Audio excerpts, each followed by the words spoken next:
بسم الله الرحمن الرحيم والصلاة والسلام على أشرف المرسلين سيدنا محمد النبي الأمي الكريم. طيب.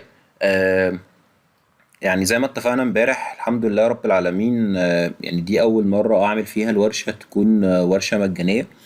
بس هي ربنا يتقبل منا ومنكم صالح الأعمال، وربنا يتقبل هذا العمل الصالح رحمة ونور على ناس كتير بنحبهم. اللهم صل وسلم وزيد وبارك على سيدنا محمد. ثانيا ونقطة مهمة برضو لازم أأكد عليها إن الورشة هي جاست بس يعني نسبة بسيطة جدا من التريننج الكبير. احنا هنا برضو بنشرح الحاجات بشكل سريع جدا، مش بنتعمق في كل التفاصيل. آه النهاردة إن شاء الله المحاضرة التانية هناخد فيها إزاي نربط الإكسل مع الباور بي آي، إزاي نعمل بري بروسيسنج سريع للداتا، إزاي نسأل أسئلة صحيحة، وإزاي نكرييت داشبورد. طيب. آه، الرولز بتاعت محلل البيانات ايه هي؟ انت عندك داتا معينة جات لك عايز تشتغل عليها، او انت في مكان معين او رحت تشتغل في شركة معينة، فانت عندك اربع حاجات محتاج ان انت تبقى اوير بيهم. اول حاجة الشركة اللي انت رحت اشتغلت فيها دي الدومين بتاعها ايه، لان لازم تبقى عارف كويس جدا الدومين اللي انت او الشركة اللي انت شغال فيها ايه البيزنس بتاعه، ايه الكي بي ايز اللي عندهم، عشان لو انت مش فاهم المشكلة مش هتقدر تحلها. تاني حاجة تاني حاجة هي الداتا اللي عندي دي محتاج منها ايه بالظبط، انا محتاج من الداتا اللي عندي دي ايه بالظبط، وايه المشاكل اللي موجودة في الداتا وعمرها بقاله قد ايه، وازاي افكر ان انا احل الداتا دي او المشاكل دي. تمام. آه تاني حاجة أو تالت حاجة كنا قلنا إن إحنا بعد ما شفنا الداتا وفكرنا فيها وقعدنا معاها شوية حلوين كده نبدأ نعمل البري بروسيسنج بتاعنا، وده اللي إحنا هنشوف بعض الحاجات السريعة النهاردة. وآخر حاجة خالص خالص خالص هي الداشبورد بتاعتنا اللي إحنا بنعملها والفيجواليزيشنز اللي إحنا بنرسمها وبنكريتها جوه الداشبورد بتاعتنا. طيب الباور بي اي ده اللي احنا هنشتغل معاه ان شاء الله النهارده، هو من اشهر البرامج على مستوى العالم. يعني كان في شركة ألمانية كنت شغال معاها بنعمل بروجكت للباور بي اي. انا طول البروجكت انا مستغرب انهم اساسا هناك يعني حاسين ان باهمية الباور بي اي، وده اللي يدل على ان الباور بي اي مش بس في مكان معين، هو في العالم كله تقريبا. تمام. آه الادفانتج والمميزات بتاعه الباور بي اي، اول حاجه يوزر انترفيس زي ما هنشوف كمان شويه. الداتا انتجريشن بتاعته تقدر تعمل انتجريشن مع اكتر من 133 مصدر للداتا. انتراكتيف داشبورد. ريال تايم داتا في بعض الداتا بيزز المختلفة، هم ثلاثة انواع من الداتا بيز المختلفة، وان انت تقدر تعمل ببلش ليه اونلاين. طيب. الباور بي اي ليه انا يعني السلايد دي يعني انا شفت ليه ان هو اسمه باور، عشان اربع حاجات اقوى من بعض بصراحة. ان هو عنده باور كويري، وعنده داكس، وداتا موديلنج، وان احنا نقدر نعمل ببلش اونلاين. الداتا موديلنج دي ده السؤال اللي كان جانا من شوية. لو انا عندي اكتر من شيت موجود، طب هل انا ممكن اقدر اجمعهم في مكان واحد، او اشتغلهم مع بعض، او اجمعهم بحيث ان انا اعمل لهم اناليسز مرة واحدة؟ عادي جدا من خلال الداتا موديلنج. آه طيب هل انا ايه انواع الداتا اللي ممكن اربطها مع الباور بي اي؟ عندي ثلاث انواع من الداتا اللي ممكن اربطها مع الباور بي اي، او المصادر بتاعه البيانات اللي ممكن اربطها مع الباور بي اي: import داتا، ودايركت كويري، واللايف كونكشن. طيب السؤال المهم، لما اجي اعمل امبورت للداتا جوه الباور بي اي بيبقى عندي ميثولوجي معينه كده او تكنيك معين كده الباور بي اي بيستخدمه، حاجه اسمها الاكس فيلوسيتي. الاكس فيلوسيتي دي الباور بي اي بيستخدمها عشان تعمل حاجتين. الحاجه الاولانيه ان هي تقلل حجم الداتا والبيانات اللي داخله للباور بي اي، وبناء عليه الاكشن التاني بيتم وهو البرفورمانس او زياده البرفورمانس في الاكشنز اللي بيتم جوه الباور بي اي. طيب سؤال مهم جدا لحضراتكم، هل الداشبورد اللي ببنيها جوه الباور بي اي بتاخد الداتا بتاعتها من الداتا سورس اللي هو المصدر الاساسي بتاع الداتا، ولا بتاخد الداتا سورس او الداتا اللي جايه من الكوبي اللي جوه الباور بي اي؟ بتيجي من الكوبي اللي جايه جوه الباور بي اي. تمام. آه طيب ده معناه ايه؟ ده معناه ان انا كل ما اغير حاجه في الداتا سورس بتاعتي انا محتاج اعمل لها ريفرش للباور بي اي عشان يتاخد من الحاجه الجديده دي كوبي جوه الباور بي اي، فيتاخد او تسمع عندي في الداشبورد بتاعتي. طيب هل اي تأثير بيتم في الداشبورد او في الداتا سورس بتاعتي هي اللي بتأثر في الباور بي اي ستور، ولا العكس؟ لا، الداتا سورس هي اللي بتأثر في الداتا سورس. فانت احفظ او حافظ على الداتا سورس بتاعتك من ان انت ما تلعبش فيها. ما تعملش عليها اي اكشنز كتيرة، لان انت جوه الباور بي اي تقدر تعمل اي اكشن انت عايزه. تمام. طيب من اول هنا احنا بدأنا نشوف ازاي نربط الداتا بتاعتنا. بس ملحوظة مهمة جدا، هو ايه اللي بيحصل في الداتا بتاعتنا لما بنيجي نربطها مع الباور بي اي؟ لما بنيجي نربط الداتا بتاعتنا مع الباور بي اي بيحصل حاجتين. الحاجتين دول خلي بالك منهم، لانهم يا تحافظ عليهم وتبقى حافظهم كده معاك كده قدام عينك في اي بروجكت هتشتغل عليه، سواء بقى في شركة فريلانس اي حاجة، يا اما هتدمر البروجكت بتاعك ده. اول حاجه ان هو بياخد كوبي من الفايل، كوبي من الفايل باص اللي هو عنوان الفايل جوه الباور جوه الجهاز بتاعك. او والنقطه التانية هو ان هو بياخد كوبي من الاستراكشر اوف داتا عنده جوه في الباور بي اي. يبقى هو بياخد حاجتين، عنوان الملف والاستراكشر بتاع الداتا. طيب عنوان الملف خلاص موجود اهو، طب لو غيرت العنوان ده من مكان لمكان تاني، اروح اغير من التشينج سورس من الدايره اللي موجوده تحت دي الحاجه دي. طيب المكان الجديد، طيب لو الحاجه دي او الاستراكشر ده غيرنا او الاستراكشر بتاعنا بقى خلاص زي الفل، هو خد منه كوبي. ايه هو بقى الكوبي ده؟ عشان نبقى نعيد عليها تاني. الكوبي ده يا شباب هو ان هو بياخد اسم العمود على انه المفتاح بتاعي بالظبط. اسم العمود هو ده المفتاح بتاعي، المفتاح ده بياخد منه نسخة في اول مرة خالص. اول مرة رفعت فيها الفايل بتاعي ده جوه الباور بي اي بياخد منه نسخة، والمفتاح ده هو اللي يعني اسم العمود ده هو ده المفتاح اللي بيدخل يجيب كل الداتا اللي موجودة جوه الباور بي اي او جوه العمود بتاعي. تمام، عشان يستدعيها جوه الباور بي اي. مجرد ما حضرتك هتغير حرف واحد بس او تعمل اي حاجة في اسم العمود، صدقني هيطلع لك ايرور ان هو مش قادر يشوف فين الفايل او فين العمود اللي انت المفروض يروح يجيبه عشان يجيب الداتا اللي جواه، هو مش لاقيه. تمام، وممكن نتست ده دلوقتي، يعني احنا ممكن نتست الجزئية دي دلوقتي. تمام. آه لحد هنا في اي سؤال؟ طيب خلونا يعني لو في اي سؤال اسأله لحد ما انا افتح الباور بي اي واعمل لكم شير سكرين ويبقى ايه الامور معانا تمام يعني. زي ما ظاهر قدام حضراتكم يا شباب، احنا خلاص فتحنا الباور بي اي. باور بي اي ده اول ما بيفتح معانا بيبقى عندنا يعني زي الواجهة اللي انتوا شايفينها دي، بنفتح بنعمل بلانك. تمام، ونفتح الداتا بتاعتنا دي. اول ما بيفتح معانا الباور بي اي اللي احنا شغالين عليه واللي انتوا شايفينه قدام حضراتكم ده، لازم تبقى فاهم بعض الاجزاء الرئيسية جدا اللي في الباور بي اي. اول حاجة عندنا الباور بي اي ده مقسوم جزء اعلى الصفحة خالص، وده اللي فيه التابس بتاعتنا اللي هو هوم وانسيرت وموديل وفيو وكل الحاجات دي. طيب هوم جواها شوية اكشنز نقدر نستخدمهم وتسهل علينا الامور. انسيرت بتبقى جواها شوية اكشنز برضو. طيب هوم او التابس اللي فوق دي هي دي اللي بتساعدنا ان احنا نبني الداشبورد بتاعتنا من بعض الاكشنز، زي مثلا الداتا. الداتا دي يعني ايه؟ يعني الداتا سورس فيها اكسل، فيها وان لاك، فيها داتا بتاعت سيكوال سيرفر، فيها حاجات كتير جدا. مجرد ما انا اضغط على جيت داتا هيظهر معايا كل الداتا اللي المفروض الباور بي اي بيدعم ان انت تقدر تجيب منها داتا. زي ما انتم شايفين كده اكتر من 133 مصدر للداتا. الباور بي اي يقدر يستدعي الداتا دي ويجيبها جوه منه. اشهرهم طبعا هو الاكسل، لا شك في هذا يعني.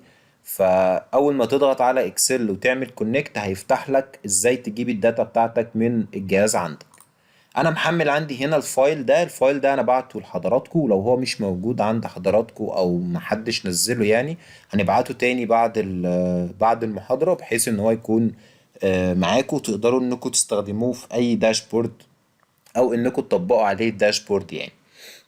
الجزء التاني في اليو اي بتاع او الجي يو اي بتاع الباور بي اي هو اقصى اليمين خالص. احنا عندنا جزء يخص الداتا وعندنا جزء يخص الفيجواليزيشن. اللي يخص الداتا اي جدول حضرتك هتستدعيه جوه الباور بي اي هيكون موجود في الجزء بتاع الداتا ده. انا رافع جدول واحد بس، فهو الجدول ده هو جدول وحيد، فتمام زي الفل. بعد كده في الفيجواليزيشن، والفيجواليزيشن ده اللي جوه منه هنا بنقدر نستدعي اي فيجوال احنا محتاجينه جوه المين الداشبورد بتاعتنا. اقصى اليسار خالص هتلاقي ان فيه 3 ايكون او 4 ايكون. اخر ايكون اللي هي بتاعت داكس كويري دي لسه منضافة حديثا، بس قبل كده كانت التلاتة اللي فوق دول. اول واحد اللي احنا واقفين فيه دلوقتي اللي هو اسمه الريبورت فيو. الريبورت فيو ده اللي احنا واقفين عنده، ده اللي احنا بنبني جواه الداشبورد بتاعتنا.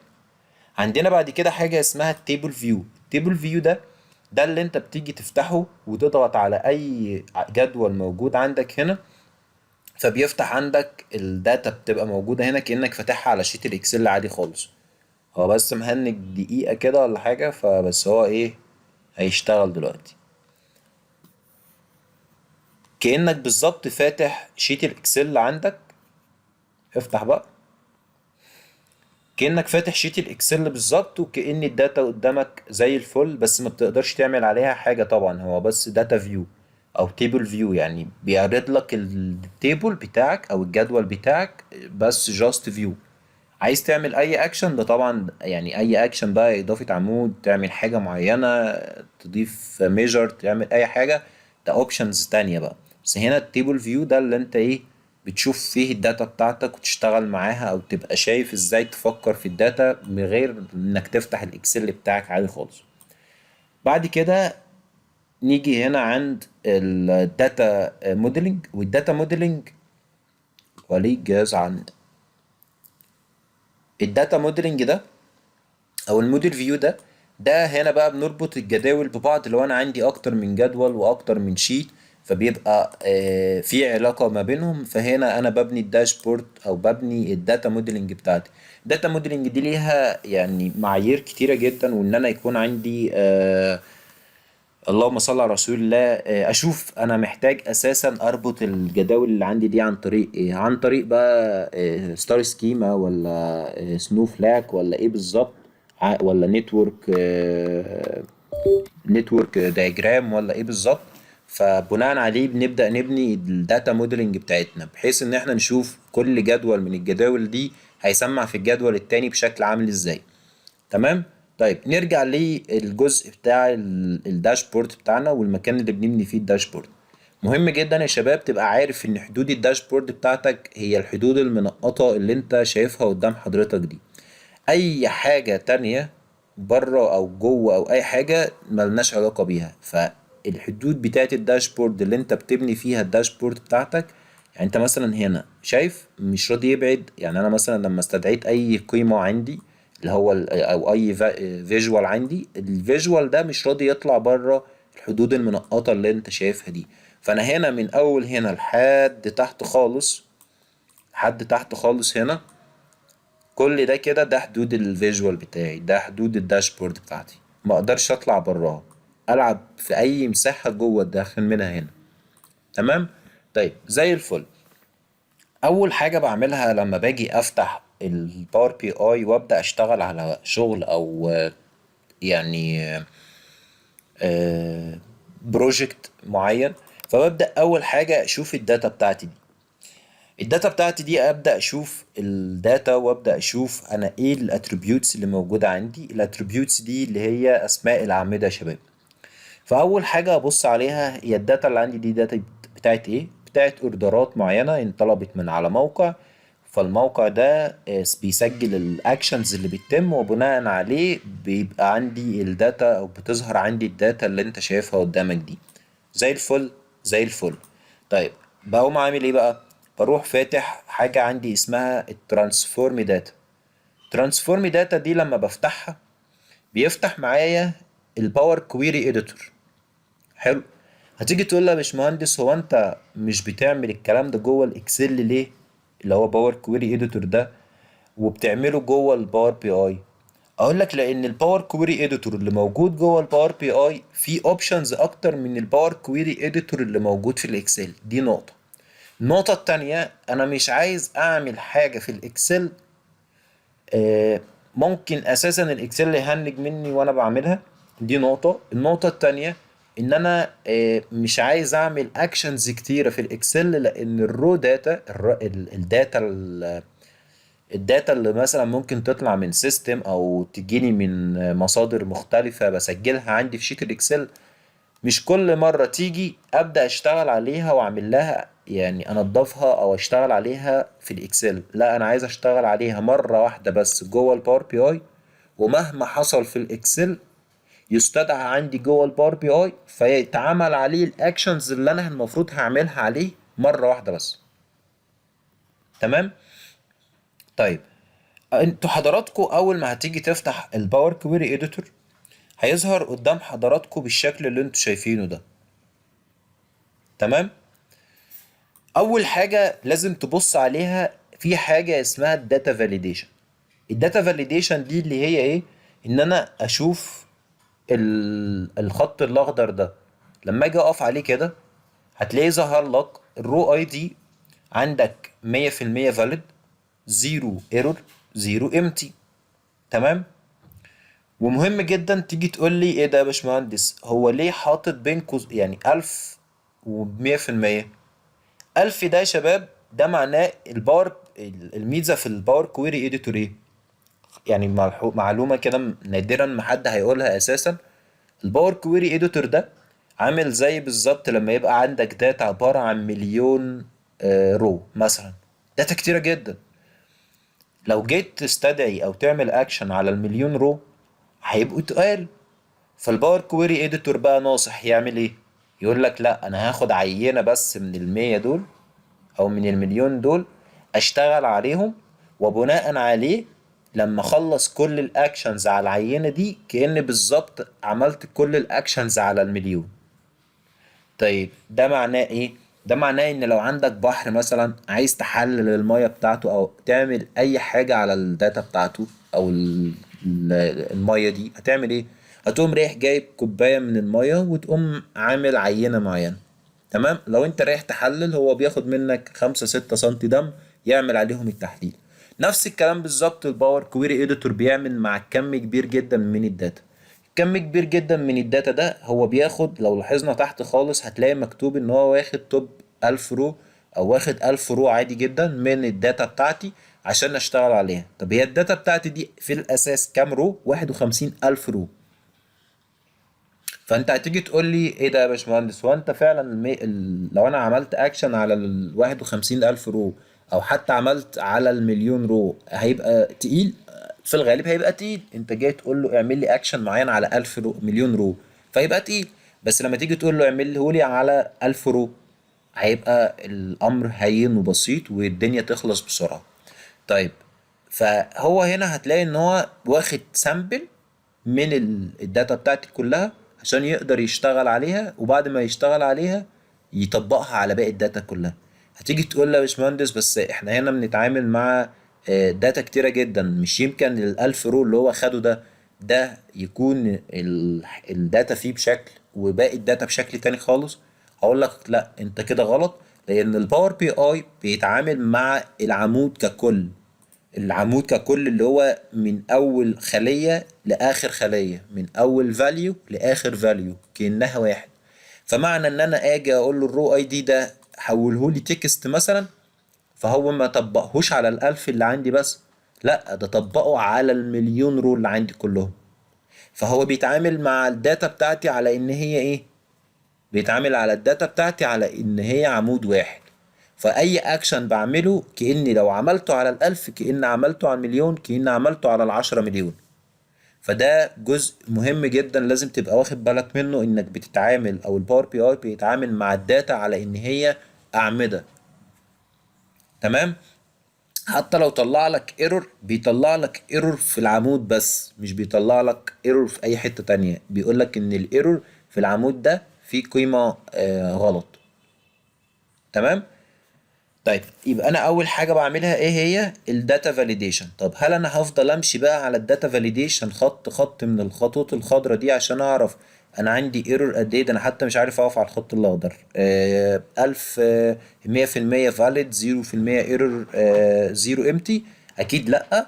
في تابة فوق خالص اسمها فيو، في حاجة اسمها كولوم كواليتي. الكولوم كواليتي دي لما بفعلها بيظهر لي تحت كل عمود الثلاث حاجات: اخضر واحمر واسود. الاحمر الاخضر يعني فاليد 100%، الاحمر ايرور 0%، الامتي 0%. وافضل امشي اشوف هل عندي اي ايرور ولا لا. خلي بالك بقى عشان نبقى صراحة يعني ونجيبها على بلاطة، انت اساسا وانت بتحمل الداتا جوه الباور بي اي، اساسا يعني بسم الله الرحمن الرحيم كده، لو في ايرور الباور بي اي هيكتشف الايرور ويطلع لك الايرور كمسج من الاول. فده معناه ان انت كنقطة الفاليديشن، هو الباور بي اي بيوصل لك نص الطريق في انه يقول لك ده في ايرور في الحتة الفلانية. ده نص الطريق. النص التاني هو انك تفتح وتشوف الايرور ده ايه وتحله ازاي. وفي كم هايل من الايرورز المختلفة، وكل ايرور ليه طريقة حل مختلفة. يعني ما في مش كل الايرورز اللي انت هتقابلها حلها واحد، اكيد لا. كل ايرور من الايرورز المختلفة يعني ليها حل مختلف تماما. حلو. يعني الشباب اللي موجودين في الراوند اللي هي شغالة حاليا بتاعت تحليل البيانات اللي انا بأديها، ما شاء الله عليهم، يعني من الصبح كلهم باعتين، او انا بعت لهم تاسك انهم يعملوها واديتهم داتا. الداتا دي فيها كم كبير جدا من الايرورز غير الطبيعيه. فطول الصبح من الصبح وهم لحد النهار لحد دلوقتي وهم قاعدين يبعتوا طب نعمل ايه في الحته الفلانيه. اي نعم انا مش برد على حد فيهم يعني للامانه، وبقول لهم مفكر لحد المحاضرة الجاية، والتارجت ان انت فعلا تقابل الايرور اللي ممكن انا ما كنتش اتكلمت عنه قبل كده، عشان اشوف انت ازاي هتفكر في الايرور ده لما يقابلك. ما انا اوريدي شرحت عندي بري بروسيسنج وشرحت لك ازاي تتعامل معاه. حاول بقى تطبق اللي انا شرحته كبري بروسيسنج للداتا والكليننج للداتا، وازاي تتعامل مع الايرورز المختلفة، في انك لما تقابل ايرور ممكن ما يكونش مر عليك قبل كده هتفكر فيه بشكل عامل ازاي. فمش كل حاجة لازم تاخدها على طبق من ده. المحاضرة الجاية كده كده اللي هي بكرة كده كده هنشرح فيها مع الشباب، يعني هنشرح فيها ازاي الايرورز دي نهندلها وازاي نشتغل فيها وكل حاجة. بس لازم هم يشوفوا انواع مختلفة من الايرورز اللي ونشوف ازاي هم هيتعاملوا معاها. تمام. فاوريدي كده كده الباور بي اي بيقص نص الطريق في انه يقول لك في ايرور. انت النص التاني، النص التاني ده بتاعك انت بقى، انك تشوف الايرور طبيعته، تحله ازاي، تحله منين، ايه الاستراتيجية الانسب لحلها، حاجات كتيرة جدا. تمام. طيب انا هنا هتلاقي في العمود ده هتلاقي فيه حاجة فاليد 19%، امتي بنسبة 81%. ده معناه ايه امتي ده؟ امتي دي يعني نل، يعني القيم فاضية، القيم دي مش موجود فيها values، فاضية. تمام. فهنشوف ازاي هنتعامل معاها كمان شوية. فنفضل نمشي نمشي نمشي نلاقي الداتا كلها تمام بالنسبة لي، مفيش أي مشكلة في حاجة. تمام. نيجي بقى عند نقطة مهمة جدا. أنا خلصت الداتا إيه؟ الداتا فاليديشن بتاعتي. أجي عند نقطة مهمة جدا وهي نقطة الداتا تايب. الداتا تايب دي يعني إيه؟ يعني نوع البيان اللي أنا بشتغل بيه مع الباور بي أي. طيب الباور بي أي بيدعم ثلاث أنواع فقط من البيانات يا شباب. الباور بي اي بيدعم البيانات الرقمية اللي هي الأرقام، والنصوص اللي هي البيانات النصية، والتايم سيريز اللي هي السلاسل الزمنية. طيب الباور بي اي على سبيل المثال ده كان رقم، خلينا نحوله تاني رقم. ده كان رقم في الأساس أساسا يا شباب. انا مش هنتظر رد من حضراتكم، بس انا يعني هشرحها، ولو محدش فهمها ممكن نبقى نسأل فيها في الاخر خالص. اول حاجة معايا ان الرو اي دي ده هو عبارة عن ايه؟ عبارة عن اي دي. الباور بي اي من الذكاء اللي موجود عنده، لان هو انتليجنس اساسا، ان هو قدر يشوف الفاليوز اللي موجوده هنا في الباور بي اي دي، الداتا دي كلها كده، لقى ان الداتا دي كلها عباره عن ايه؟ عباره عن ارقام، فقام مديها ان هي تبقى رقم. زي الفل زي الفل. طيب، هل انا اسلم وما افكرش في ان الباور بي اي ما دام ادى ان الرو اي دي ده عباره عن ارقام فخلاص هي هتبقى ارقام؟ اكيد لا. ليه؟ لان الارقام اللي هي الرو اي دي ده، هو الرو اي دي ما ينفعش اعمل عليه اي عمليه حسابيه. ومعنى ان انا ما ينفعش اعمل عليه اي عمليه حسابيه، يبقى ما ينفعش اسيبه يكون رقم، لازم احوله لتكست. هتيجي تقول لي طب ليه احوله لتكست؟ اقول لك لانك لو سبته رقم، ده معناه انك تقدر تجمع الرقم الاول ده زائد الرقم التاني زائد الرقم التالت زائد الرقم الرابع وهكذا، يعني تعمل لي العمود كله صم. وده مش صح. الصح هو ان كل رقم من دول معبر عن نفسه فقط. زي فكرة الارقام القومية. الرقم القومي ما ينفعش اجمع، لو عندي مثلا 10 اشخاص ما ينفعش اجمع ال10 ارقام قومية بتوع ال10 اشخاص. لا، ده كل رقم فيهم معبر عن الشخص بتاعه هو بس. فهتعامل معاها هي عبارة عن ارقام، بس هتعامل معاها على ان هي ايه؟ هتعامل معاها على ان هي تكست. نفس الفكرة في الارقام القومية، في ارقام التليفونات، في رقم الشقق، في كذا في كذا في كذا. ففي حاجات لازم اسال نفسي فيها سؤال مهم جدا. اول، الرقم القومي او العمود ده هو عباره عن ارقام؟ عباره عن ارقام. اقدر اعمل عليه اي عمليه حسابيه؟ لا، يبقى احوله لتكست دايركت كده. تمام. طيب، عندي بعد كده ببدأ امشي بقى اشوف الداتا بتاعتي. ده تاريخ جنبه كليندر، ده تاريخ طيب زي الفل. ابدأ امشي على الداتا تايبنج بتاعتي، امشي على الداتا تايبنج، اوصل عند حاجة اسمها البوستال كود. البوستال كود ده عبارة عن 1 2 3. تمام. 1 2 3 يعني ايه؟ يعني ارقام. طيب البوستال كود ده عبارة عن ارقام، بس هل اقدر اعمل عليه اي عملية حسابية؟ لا، ما اقدرش اعمل عليه اي عملية حسابية. يبقى ايه؟ تكست. زي الفل زي الفل. افضل امشي امشي امشي، مفيش زي الفل، الدنيا تمام بالنسبة لي، التكست تكست عادي جدا مفيش مشكلة.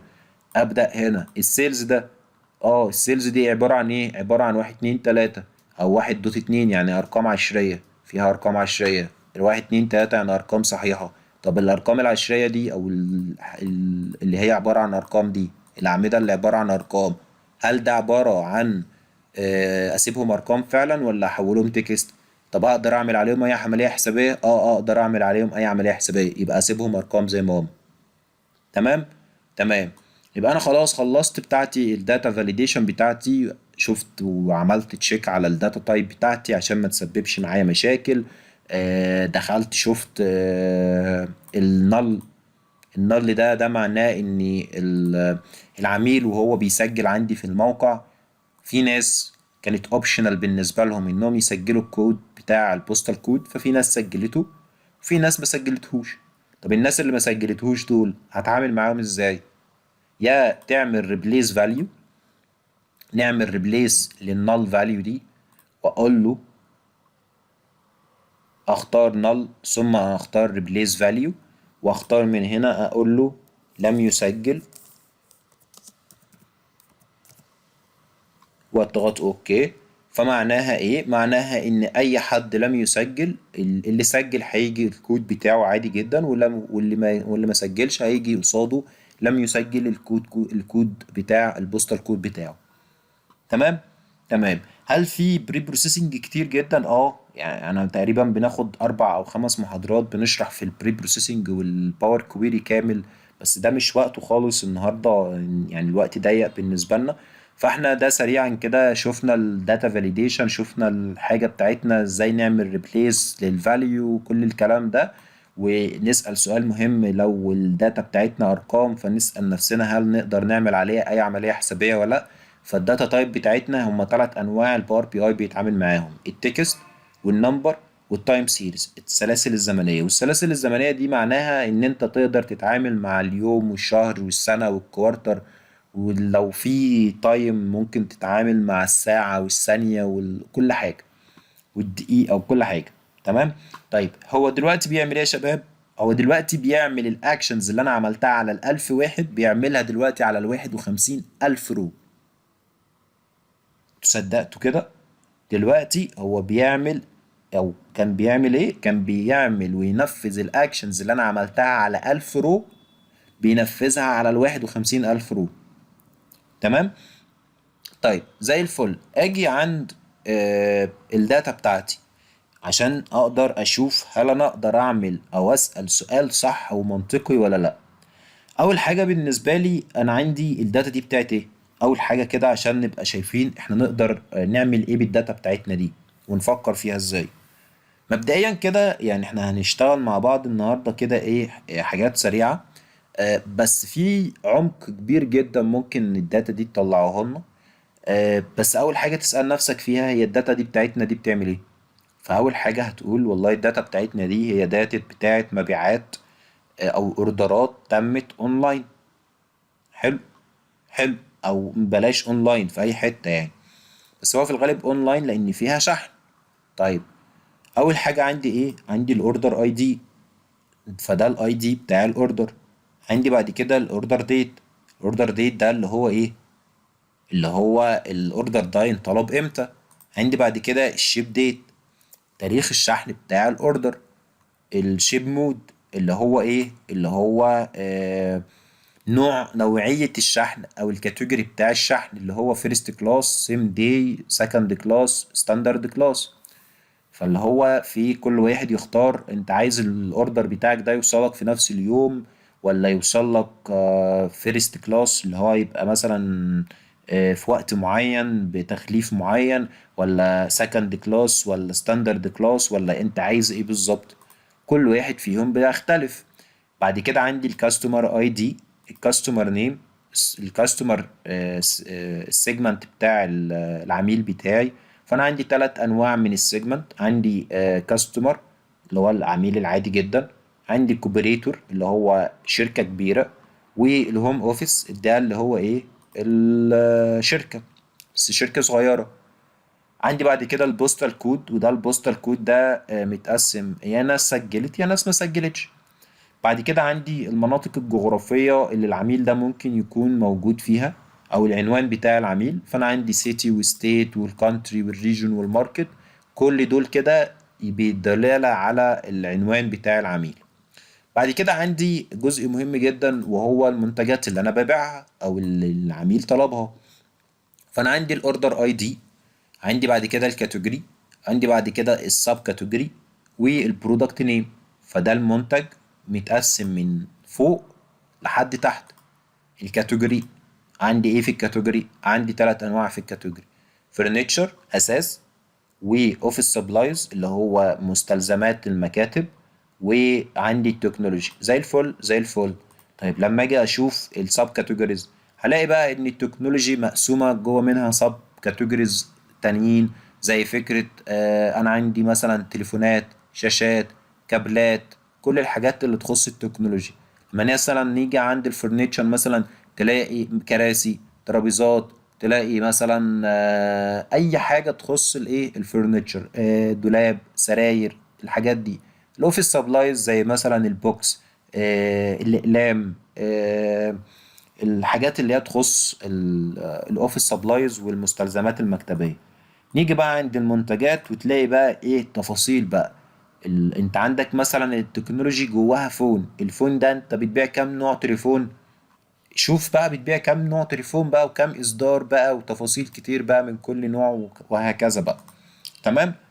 كل اوردر من الناس دي اشترت اوردر او سجلت ان هي عايزه اوردر معين، قيمته كام، السيلز كام، والكوانتيتي قد ايه، والديسكاونت موجود ولا لا او في ديسكاونت ولا لا، والتكلفه او لو كانت التكلفه السيلز يعني 400، فانا البروفيت بتاعي قد ايه، وتكلفه الشحن كام، والاوردر بريوريتي او حالة الاوردر عبارة عن ايه، كريتيكال ولو وهاي وميديوم. تمام. خلاص عرفت كل عمود من الأعمدة دي عبارة عن إيه. أبدأ بقى أسأل نفسي شوية أسئلة كده. حلو. في استراتيجيات كتيرة بنتبعها في طريقة السؤال، وطريقة إنك تطلع بإنسايتس كتيرة جدا من الداتا اللي موجودة عندي، أيا كانت إيه هي نوع الداتا، وأيا كان الدومين، وأيا كانت التفاصيل بتاعته. كم هايل جدا من الداتا أو الأسئلة. بس احنا هنا سريعا سريعا كده ايه اللي احنا ممكن نفكر فيه. يعني مثلا على سبيل المثال، آه ممكن حد مثلا يكتب الأسئلة أو يكتب المقترحات اللي ممكن يفكر فيها في الشات مثلا على في الشات، واحنا ممكن نقوم جايين نقول نفتح نقاط الأسئلة يعني. يعني ايه الأسئلة اللي ممكن انتوا تسألوها بالداتا اللي قدام حضراتكم دي. متوسط ايام الشحن، حلو جدا ان انا هطرح الاوردر ديت من الشيب ديت من الاوردر ديت، ويجي لي عدد ايام الفرق، واجيب المتوسط بتاعه، فاعرف انا المتوسط عندي امتى، وبناء عليه ابدا اشوف هل انا بوصل في وقت قياسي ولا وقت متاخر ولا باخد وقت قد ايه. طب لو انا مثلا بوصل في متوسط عدد ايام شحن 5 ايام، طيب هل انا في امكانية ان انا احسن ال5 ايام يبقى 4 ايام، يبقى 4 ايام ونص؟ طب لو 10 ايام ممكن احسن انه يبقى 5 ايام ولا ايه بالظبط؟ فعايش جدا. تمام. الارباح الشهرية، جميل جدا. انا عندي تاريخ شحن او تاريخ عموما، فاقدر من خلاله اعمل التاريخ بتاعي، وابدا اشوف انا بعت قد ايه كل شهر. اكتر كاتيجوري تعمل منه ارباح، جميل جدا. انا عندي 3 انواع من الكاتيجوري، فانا عايز اعرف هي ايه اللي انا ممكن اركز عليه بحيث ان اطور منه كارباح، وايه اللي انا التاني اللي ما بيحققليش ارباح، يشوف انا هكنسله ولا ازاي اعمل له ماركتينج في ان هو يزيد زي الباقيين. اكبر زوم في مبيعات اللي هو المناطق، اللي هو الريجون، اوروبا بقى ولا ويسترن اوروبا، طب الدولة. جميل جدا. آه عدد العملاء وعدد الاوردرات بتاعت كل عميل والمنتج الاكثر مبيعا، جميل جدا. انا عندي عملاء، فانا عايز اعرف عدد العملاء دول. مثلا لو قلنا ان انا عندي 100 عميل، ال 100 عميل اللي عندي دول عبارة عن كل واحد فيهم طلب كام اوردر. فجميل جدا. وكل اوردر من الاوردرات دي او اكتر منتج بقى انطلب من العملاء. ايه اكتر طريقة ايه اكتر طريقة شحن بتديني ربح عالي عشان اعمل عليها تحديثات وانصح العملاء بيها. ده لطيف جدا. هو فعلا فعلا السيجمنتيشن او الشيب مود هو عبارة عن ان انا بشوف السيم داي مثلا هل ليه طريقة شحن او تكلفة الشحن بتاعته قد ايه. بس خلي بالك ان مش كل الناس، انت عندك عدد عملاء، فحدد مثلا 10 من اللي هم السيم دي، 10 من الفيرست كلاس، 10 من الستاندرد كلاس، 10 من السكند كلاس، عشان تقدر تحدد ايه اكتر واحد فيهم. اما بالشكل ده فهتلاقي مثلا الستاندرد كلاس هو اكتر ناس عملاء جابت او بتختار الاوردر ده او النوع ده من الشحن، فاكيد الشحن بتاعهم هيبقى اكتر يعني. فنركز في النقطة دي. اعلى فئة في المبيعات، يعني ايه اعلى فئة من المبيعات؟ تقصد الكاتيجوري يعني. زي الفل. اكتر نوع شحن بشتغل عليه، ماشي. لسه قايلينها. هل المبيعات موسمية ولا متوزع عادي على مدار السنة؟ زي الفل، ماشي. يعني هل المبيعات بتاعتي متقسمة على مدار السنة ولا في مواسم معينة؟ أكتر عميل بيشتري من عندي، ممكن نجيب التوب 10 للعملاء بتوعنا وأكتر 10 عملاء اشتروا مننا. أكبر قيمة لأكبر قيمة أوردرات، يعني إيه أكبر قيمة لأكتر أو لأكبر قيمة أوردرات؟ ممكن تكتب السؤال ده تاني. تكلفة كل منتج وأرباحه، بحيث لو أقدر أقلل التكلفة بحيث أزود الربح بتاعنا. تكلفة كل منتج وأرباحه، حلو جدا. نجيب نسبة الربح بتاعة المنتجات بتاعتنا أو توتال قد إيه، بحيث إن إحنا لما نقلل في التكلفة ونزود في نسبة أو هامش الربح، فيبقى الربح بتاعنا عالي. في سؤال بيقول ممكن برضه أجيب تكلفة البضاعة المباعة طالما أنا عندي المبيعات وعندي الربح وعندي الخصم، فأنا ممكن أجيب تكلفة البضاعة زي الفل. يعني التكلفة الأساسية بتاعت البضاعة أكبر قيمة سعرية في الأوردرات. ماشي.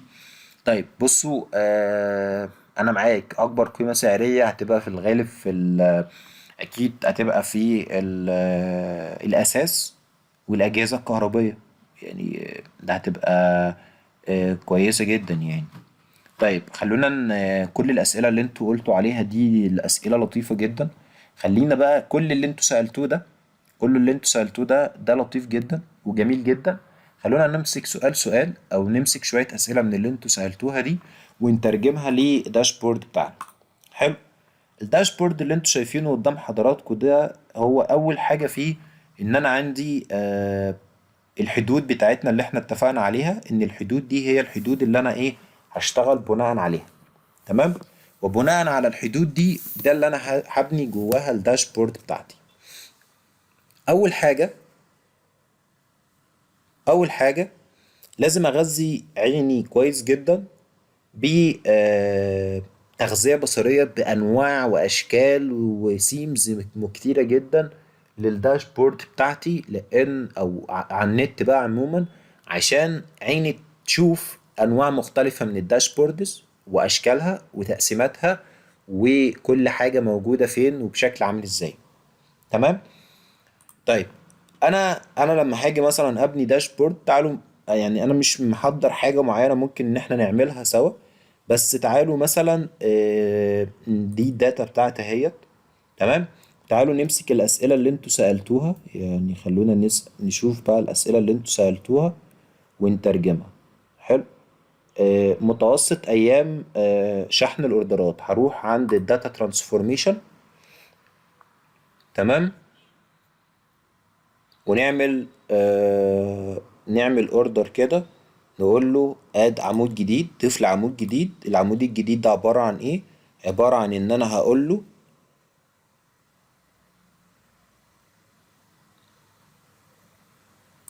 فرق الايام، ايام الشحن. وهاجي هنا اقول له فين الاوردر ديت؟ ادي الشيب ديت ناقص الاوردر ديت. تمام. فجاب لي عمود في الاخر اهوت، هقول له الانت عبارة عن ارقام زي الفل. خلينا نحذف اول سطر لان ده مش رقم حقيقي. انت هنا في اول سطر خالص انت الاوردر انطلب 28/2 واتشحن 13/11، يعني بعدها ب9 شهور. فده مش صح، فانا هحذف بس اول سطر ده عشان يبقى ايه الفاليوز بتاعتنا تطلع مظبوطة. تمام. لما نيجي نبص على رقم 2 هنا، 2 فعلا لما نيجي نبص هنلاقي ان يوم 5 ويوم 7 فعلا يوم 2. تمام. يومين، خدت يومين على ما توصل. تمام. تمام. هو هنا دلوقتي برضو بيعمل ايه يا شباب؟ هو طبق الاكشن الصغير اللي انا عملته ده على 1000 رو، دلوقتي بيطبقها على ال51,000 رو. تمام. وبيحمل معانا، خلص زي الفل. تمام. 100 فل و14. تعالى يا باشا، انت عايز ايه معايا؟ انا عايز متوسط ايام الشحن، فانا هقوم جايب كارت اهو، واقول له بعد اذنك فرق ايام الشحن، اختارها. فرق ايام الشحن هو اوتوماتيك، الباور بي اي بيدي اكشن لطيف جدا وهو الصم. اول اكشن عنده، بس انا مش عايز الصم، انا عايز الافريج. فبجيب الافريج منين؟ من السهم اللي جنب الاكس دي، بضغط عليه واقول له انا عايز الافريج. فيقوم جايب لي ان افريج عدد متوسط الايام اللي الشحن 3 ايام و90% من اليوم، يعني تقريبا 4 ايام. حلو. بس ده سؤال مهم جدا لازم تسأل نفسك فيه، سؤال مهم جدا، وهو هو اللي انا عملته ده حقيقي ولا مش حقيقي؟ يعني هل ده واقعي ولا مش واقعي؟ اول حاجه انا عايز اقول لك ان لا، هو مش واقعي جدا ان احنا نقول 4 ايام. ليه 4 ايام؟ لان انا عندي اوردرات تانية. فين الشيب مود؟ ادي الشيب مود.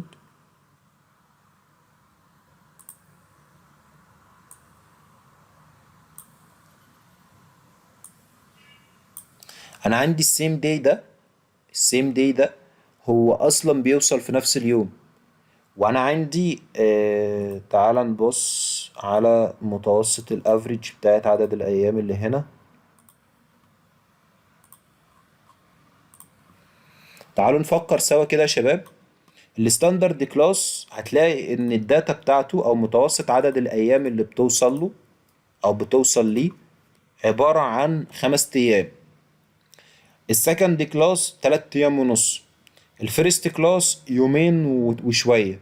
السيم داي بتوصل في نفس اليوم. فالتلاتة وشوية دي المفروض ان انا اشيل منها الشيب مود اللي هو عبارة عن السيم داي.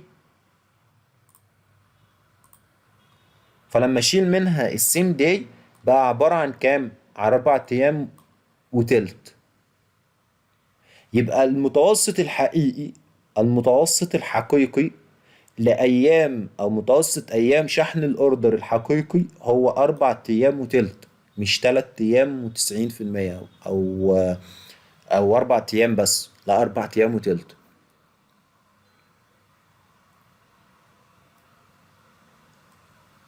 تمام؟ طيب، أنا عايز أعرف بقى متوسط عدد الأيام لكل شيب مود. آدي متوسط عدد الأيام لكل شيب مود. حلو. حلو. طيب السؤال اللي كان بعد كده إيه؟ الأرباح الشهرية.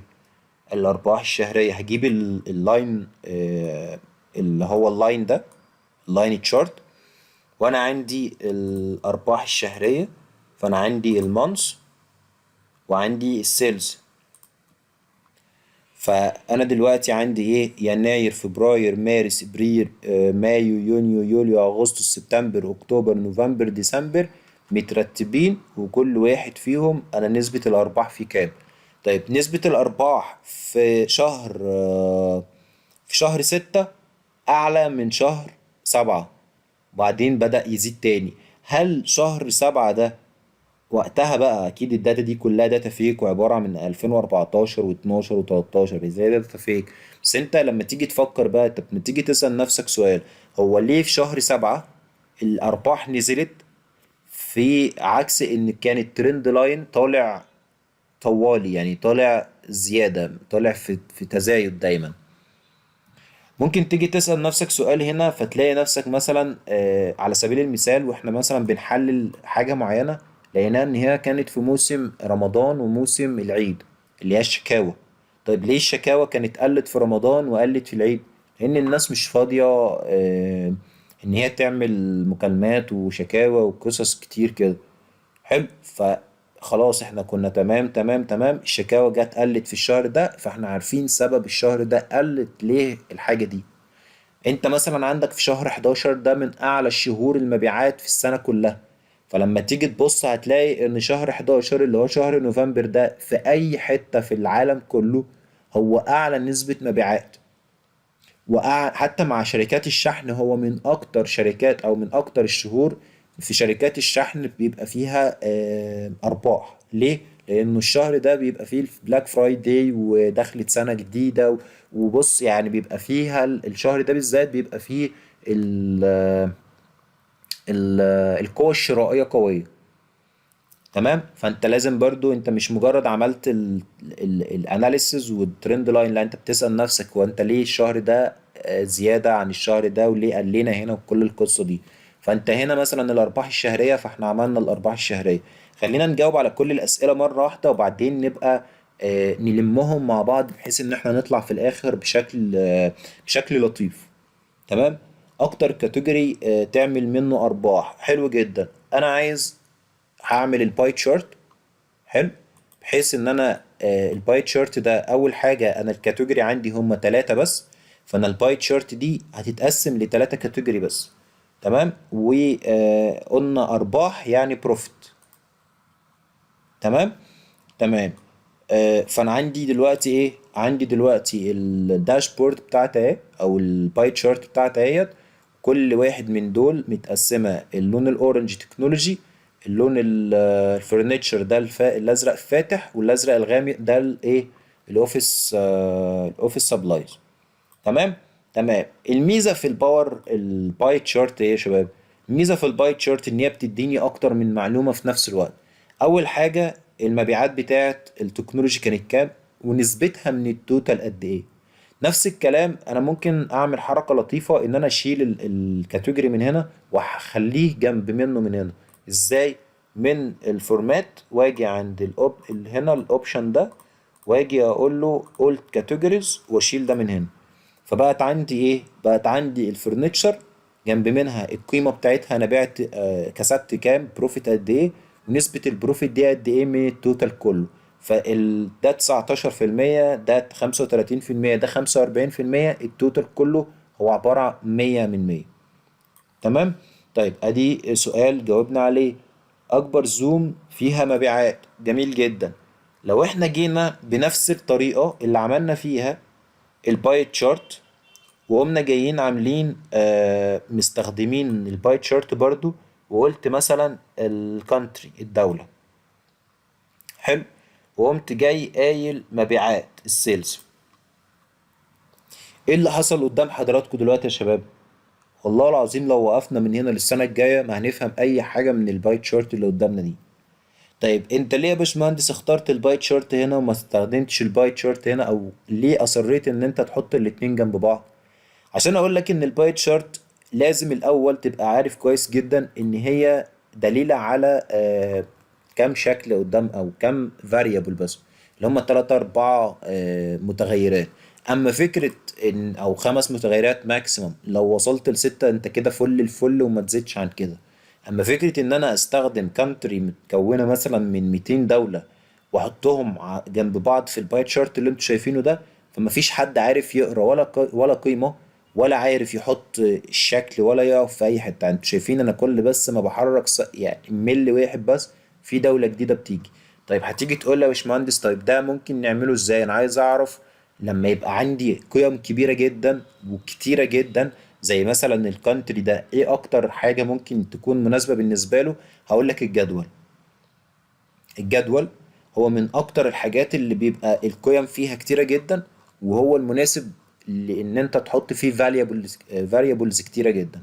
طيب اول حاجة السم اوف سيلز والكونتري. حلو. انت تقدر تفلتر من اعلى الدول مبيعا لاقل الدول مبيعا. فانت لما تضغط على السيلز هتلاقيه السهم جه لفوق اهوت، السهم جه لفوق، فهتلاقي ان هو جه من اقل دولة بعت فيها لاكبر دولة انت بعت فيها. هتلاقيه نازل تنازلي. طب انا عايزه، لا انا عايز اعلى قيم فوق هنا بتبقى باينه قدامي. فخلاص اليونايتد ستيت 2 مليون و200 الف هم دول اللي هيبان معاك هنا، فانت تقدر تفلتر تبقى من اعلى قيمه او من اقل قيمه. تمام. فده كده احنا جاوبنا على السؤال، اكتر الايه الاماكن او المناطق اللي احنا بعنا فيها. حلو. جميل. جميل. طيب عندنا ايه تاني؟ عدد العملاء وعدد الاوردرات بتاعت كل عميل. حلو جدا. انا عندي ادي هعمل ايه؟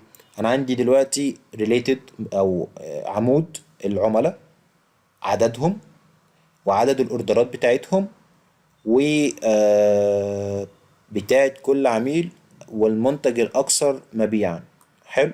حلو. اول حاجة عندي ايه؟ عندي عدد.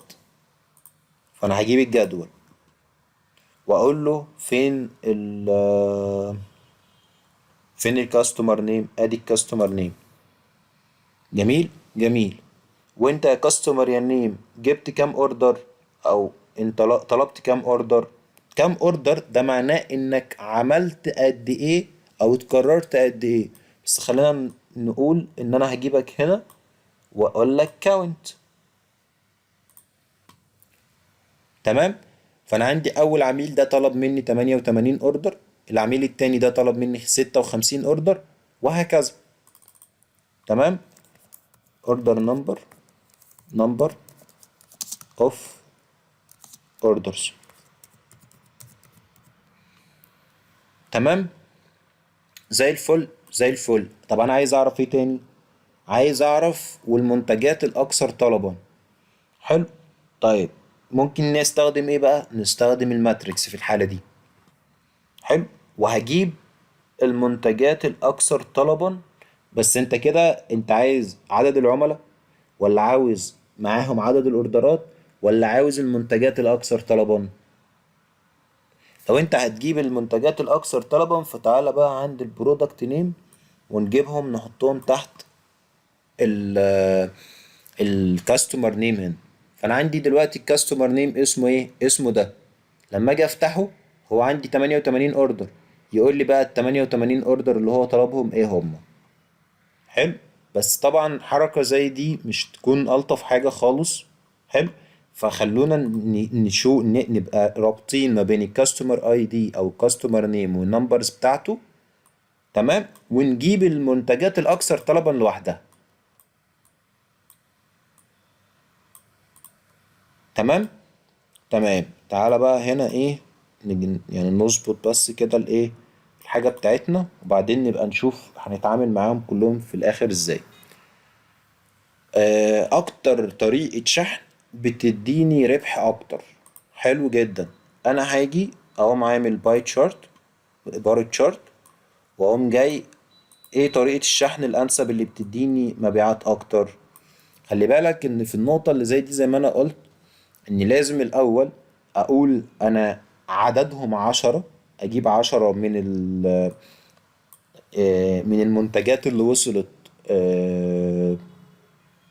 فيرست كلاس، سكند كلاس، ستاندرد كلاس، حتى الجزء اللي يخص السيم دي، لان كل واحد فيهم عدد الاوردرات فيه مختلفة. فانا لو انا عملت هنا كلهم مرة واحدة فانت هتلاقي ان انت مثلا عدد الاوردرات اللي انطلبت للشيب مود، خلينا نشوفها مع بعض ونقول سيلز. حلو. هتلاقي ان الستاندرد كلاس هو اكتر حاجة 7 مليون، وده 600 ألف. طب ما تيجي نشوف لو احنا حطينا جنبهم التكلفة بتاعت الشيبنج هتبقى شكلها عامل ازاي. ده 11، ده 600 ألف، ده 7 مليون. بالنظر كده يا شباب، بالنظر بس كده، بالنظر كده، باللي انتوا شايفينه قدام حضراتكم ده، انتوا شايفين ان ان القيمة.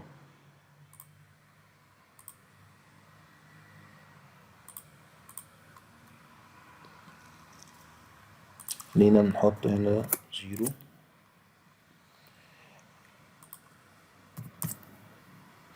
انت هنا شايف ان احنا هنا الراجل ده باع بسبعة مليون صح؟ بس تكلفة الشحن كانت كام؟ 600 ألف. ده كان تكلفة الشحن بتاعته اللي هو السيم دي ده اللي هو آخر واحد. السيم دي ده وصل باع منتجات ب600 ألف، بس نسبة الربح بتاعته أو الشحن بتاعته 100 ألف أو 116 ألف. لو جينا نحسب النسبة نسبة وتناسب، لو جينا نحسبها نسبة وتناسب هتلاقي إن نسبة السيم داي للشحن أكبر في المكسب أكتر، بالنسبة مقارنة بالمبيعات بتاعته أكتر من أي حاجة تانية.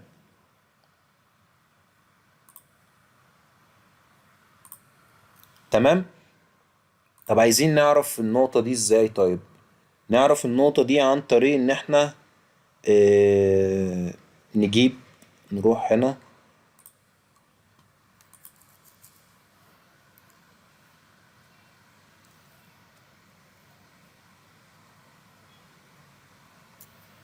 لحظة يا شباب، احنا عايزين نعرف ايه نسبة الشيب ديت او الشيب مود، الشيب كوست على مين؟ على السيلز.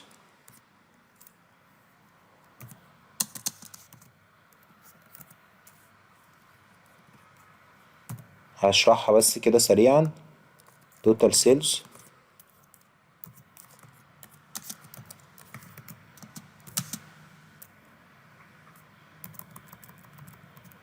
توتال سيلز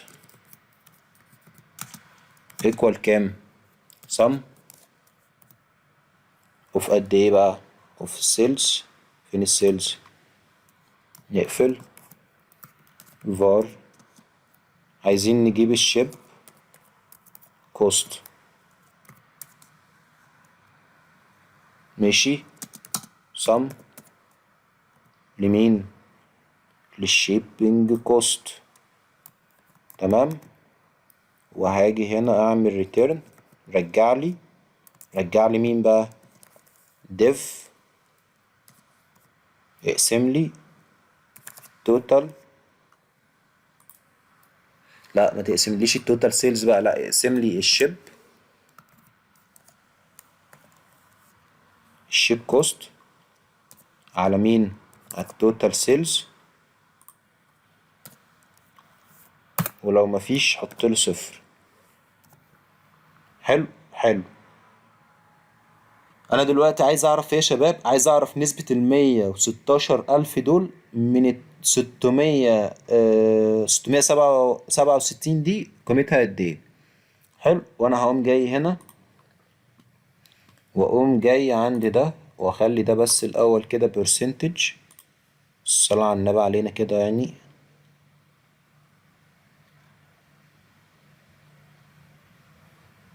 وهقوم جاي مستدعي القيمة دي كمان هنا.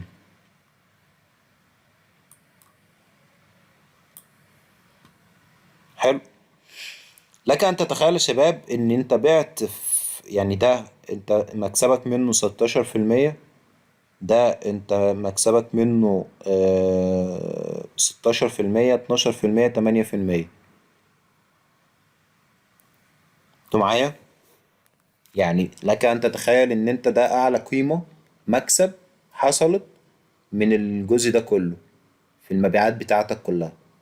ان تكلفة الشحن لعدد قليل من الاوردرات وفي نفس الوقت عدد قليل من السيلز كان مكسبك فيها 17%، لانه في نفس اليوم. بس طبعا ما تقارنش ال17%، لان ال17% دي لا تقارن بال8% دي، لان ده 16 600,000. ده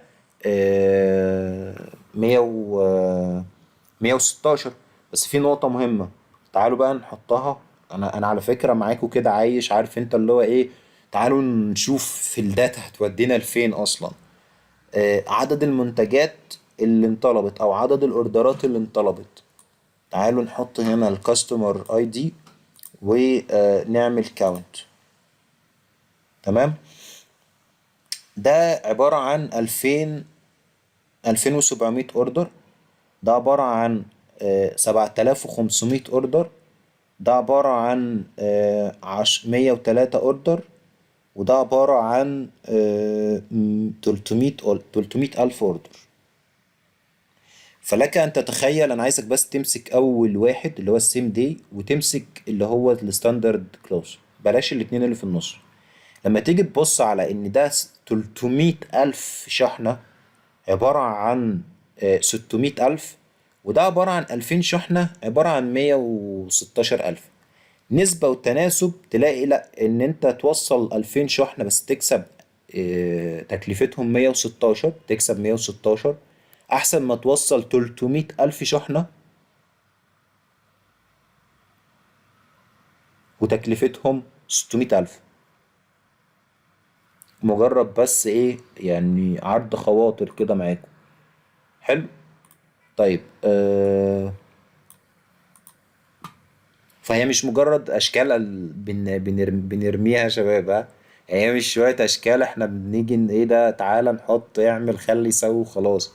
هي مش شوية اشكال بنحطهم جنب بعض فبقى شكلهم حلو فيلا بينا والدنيا فل، لا خالص يعني. حلو. اعلى فئة في المبيعات، اعلى كاتيجوري في المبيعات، فتعالى مثلا نختار الشكل ده واقول له انت الكاتيجوري والمبيعات بتاعتنا. بس احنا عملناها اساسا، يعني احنا عملناها اللي هي الباي تشارت دي. بس تعالى نعملها بشكل تاني. ان احنا ان احنا هنعمل ايه؟ ان هو تحت بعضه كده الاعلى واحد ثم تاني واحد ثم تالت واحد عبارة عن بار تشارت لطيف يوضح معاك الامور شكلها عامل ازاي. في بعد كده تعالوا نعمل حركة لطيفة وسؤال مهم جدا الشباب سألوه، وهو اكتر 10 او اكتر العملاء اللي اشتروا من عندي. اكتر عملاء اشتروا من عندي. طيب اكتر عملاء دول لازم تحدد لي عدد. العدد ده عبارة عن ايه؟ عبارة عن عدد، يعني نمبر. فانت قول لي دلوقتي النمبر اللي انت عايزه كام. قول لي مثلا اول 10 عملاء مثلا. فانا هاجي اقول لك والله ادي الكاستمر نيم. تمام. وادي السيلز. تمام. تمام. هتيجي تبص تلاقي يا لهوي، عدد كبير جدا من الكاستمرز اللي عندي. انا اساسا عندي كام كاستمر؟ تعالوا نسأل نفسنا سؤال، احنا عندنا كام كاستمر؟ الاول كده بسم الله الرحمن الرحيم. عندنا كام كاستمر؟ عندنا آه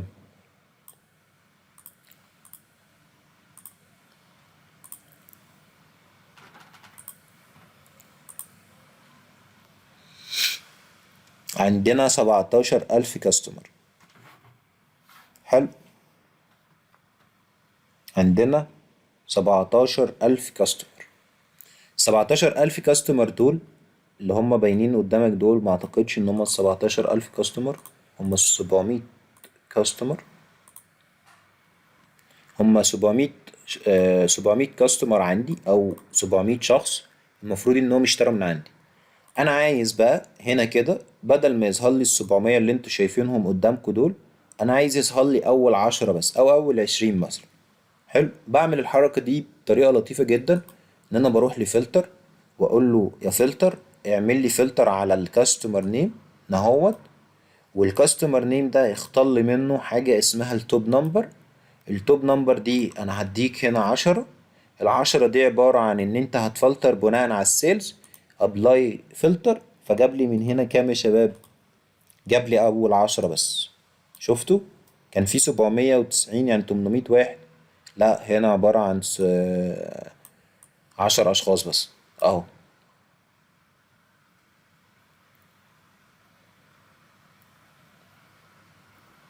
تمام. طيب خلونا بقى نرتب اللي احنا عملناه ده بشكل او باخر، بحيث ان احنا نطلع بشكل لطيف في الداشبورد بتاعتنا في الاخر. فاحنا عندنا ايه؟ خلينا نعمل بقى كده ايه، فورماتنج لكل حاجة من الحاجات دي، بحيث ان احنا ايه نظبط الشكل بتاعها. حلو. خلينا هنا نصغر ده شوية، ونجيب ده تحت منه كده هنا كده.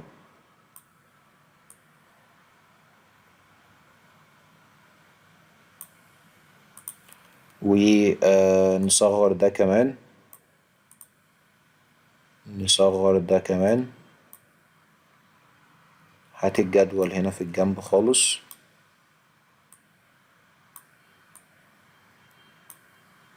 تمام. هات الجدول ده كمان جنب منه.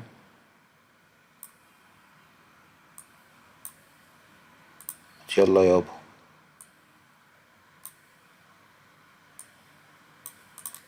تمام. خلينا نعمل الكروت جنب بعضها. نزل ده هنا كده، او نشيل ده بقى، احنا كده كده مش محتاجينه، لان كده كده عندنا السؤال اللي بيقدر ان احنا نجاوب بيه على السؤال ده. تمام. خلينا بس ده اللي هو نقلبه كده بحيث ان هو يبقى آه موجود فوق هنا.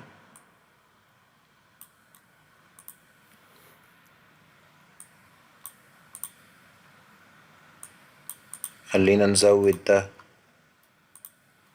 بحيث ان احنا ايه كل الستاندرد دي تبان.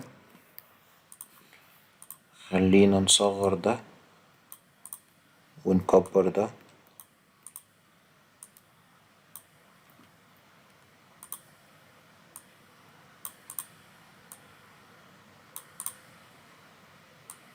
كل اللي انا بعمله معاكم ده يا شباب يعني حاجة سريعة كده، عارف انت اللي هو ايه، يعني في 10 دقايق بس. في الحقيقة الموضوع بياخد وقت اطول من كده بكتير واسئلة اكتر، وتبدأ بقى تشوف الافكار اللي انت محتاجها. وقد يكون اللي انا عملته معاكم سريعا ده هو انا عملته سريعا عشان انا متمكن فيه، بس انت ممكن تاخد وقت اطول بكتير جدا من اللي انا عملته او اللي انا اخدته، عشان الموضوع مش سهل. يعني الموضوع بيبقى برضه محتاج منك حاجات كتير، زائد ان انت مثلا هنا فرق افريج اوف فرق الايام، مش عارف باي مش عارف كذا، كل ده بتغيره منين؟ من جنرال، من التايب من هنا. فانت بتيجي هنا تقول له فرق الايام او دلتا، دلتا اوف تايم، دلتا اوف تايم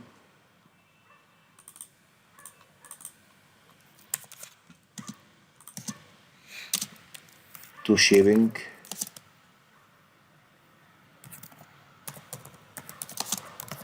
مود. تمام. تحت خالص هنا انا عايز برضه اشيل التايتل هنا والتايتل هنا. تمام.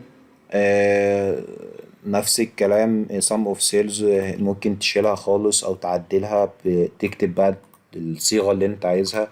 انا هنا يعني كنت هنا بعمل شوية برين ستورمنج معاكو سريع كده، ان انا اشوف كل واحد من دول ممكن يقدم لي ايه كقيمة، او ابدأ اشوف البرسنتج قد ايه، وكل الارقام بتاعتهم قد ايه، وكل حاجة. آه،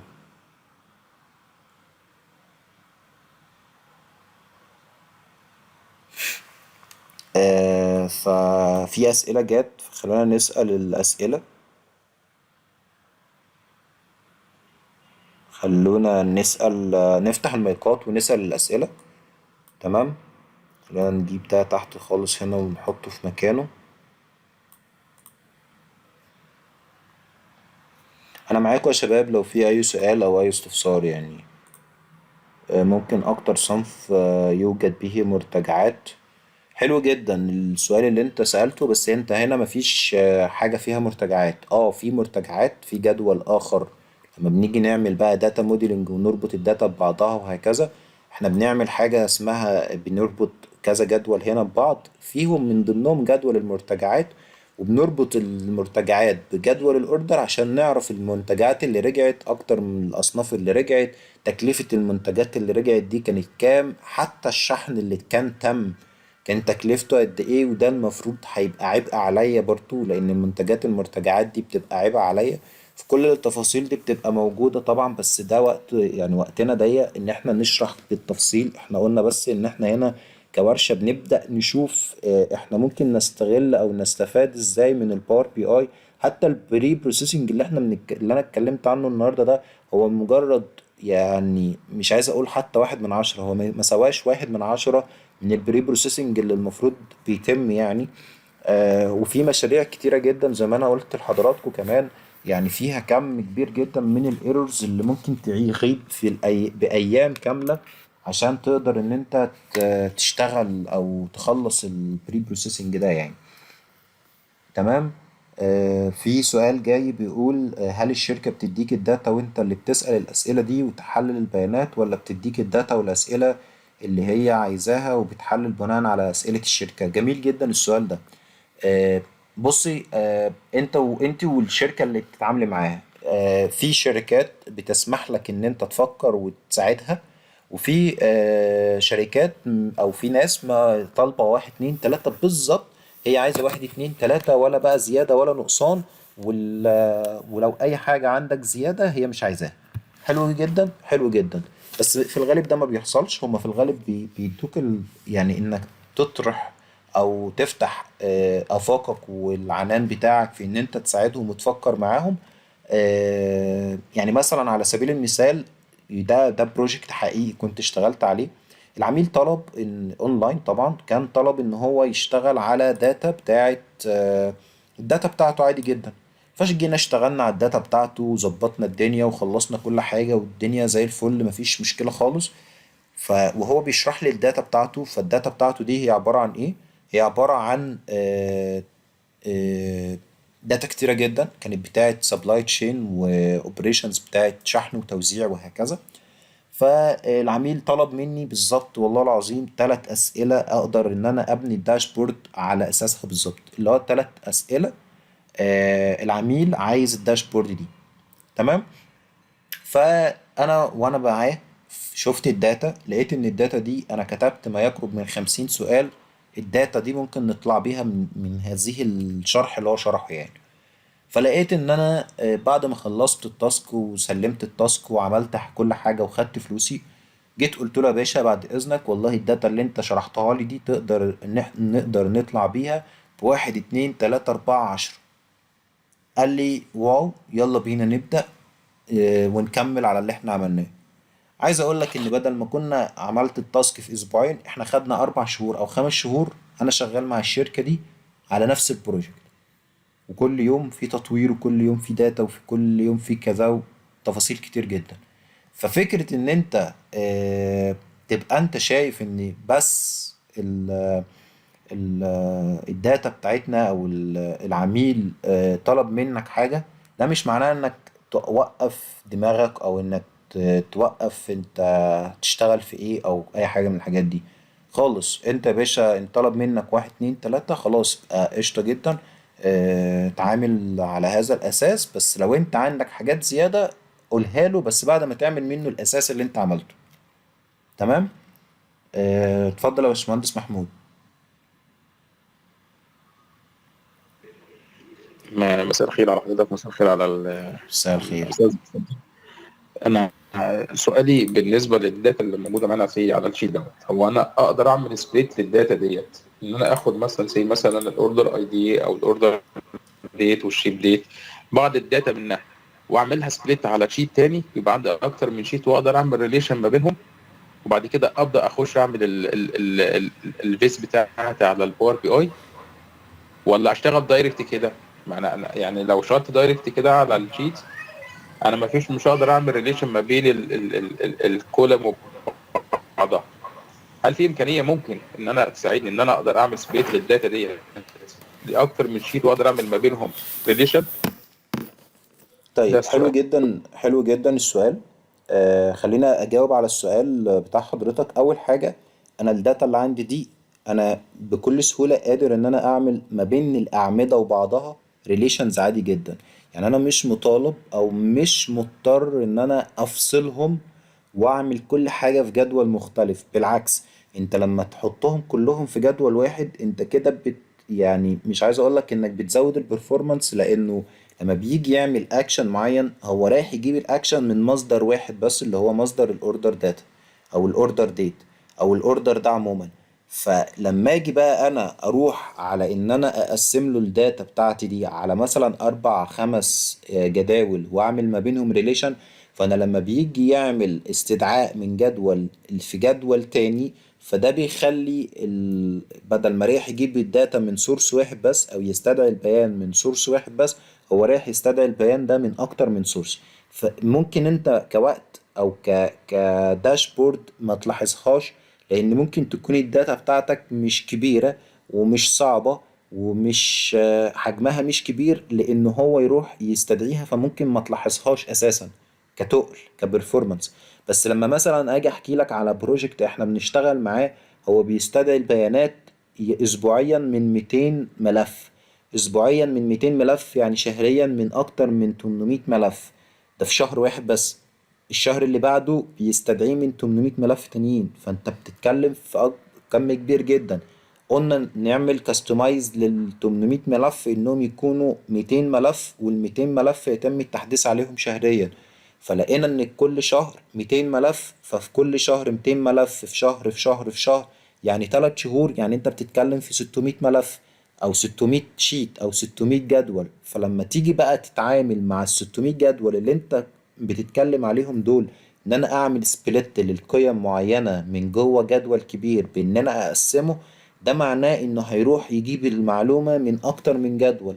فتعالى شوف بقى البرفورمانس بتاع الجدول او المجموعة بتاعت 600 جدول ولا 20 جدول ولا 30 جدول ولا 50 جدول. هتلاقي ان لا البرفورمانس بتاعك سواء في الباور كويري ان انت تعمل اكشن معينة، الباور كويري او ان انت تستدعي قيم او بيانات من جدول جوه جدول تاني كاكشن، هتلاقي اللودينج بتاع الداتا بياخد وقت على ما يحمل، على ما يروح يجيب القيمة ويجي. دي نقطة. النقطة التانية، انت سهل جدا ان انا عندي دلوقتي جدول زي جدول الاوردر مثلا. جدول الاوردر ده جوه منه فيه كام كاتيجوري؟ جوه منه 3 كاتيجوري. ال3 كاتيجوري دول اللي هم مين؟ اللي هو الاوفيس سبلايز والفurniture والتكنولوجي. طيب انا دلوقتي عايز اعمل ايه؟ انا عايز دلوقتي زي بناء على كلام حضرتك انا عايز افصل الاوردر ديت ده، اعمل منه جدول جديد اسمه يستدعي منه او يفصل منه بيانات التكنولوجي بس. وعندي جدول تاني يفصل منه بيانات الاوفيس سبلايز مثلا. فانا اعمل ده ازاي؟ بحيث ان انت بناء على كلام حضرتك او الفكرة بتاعت حضرتك انك تقسمهم، او كل واحد فيهم يكون في جدول مختلف، بحيث ان انت تعمل بينهم برضو ريليشن، ويبقى او كل واحد في جدول وتستدعي كل قيمة من جدول مختلف. فانا هاجي هنا واقول له نيو تيبل، اعمل لي تيبل جديد خالص. انا دلوقتي هعمل ايه؟ هعمل سبليت او انشطار من جدول الاوردر في جدول تاني خالص. تمام. وهاجي هنا اسميه مثلا تك، اللي هو ايه؟ تكنولوجي. واسميه واقول له فلتر. الفلتر ده هيروح يجيب ايه؟ روح للجدول الاوردر، وجدول الاوردر ده جوه منه في حاجة اسمها الاوردر كاتيجوري. والاوردر كاتيجوري ده روح هات لي بقى منه يا باشا بعد اذنك اللي اسمه ايه؟ تكنولوجي.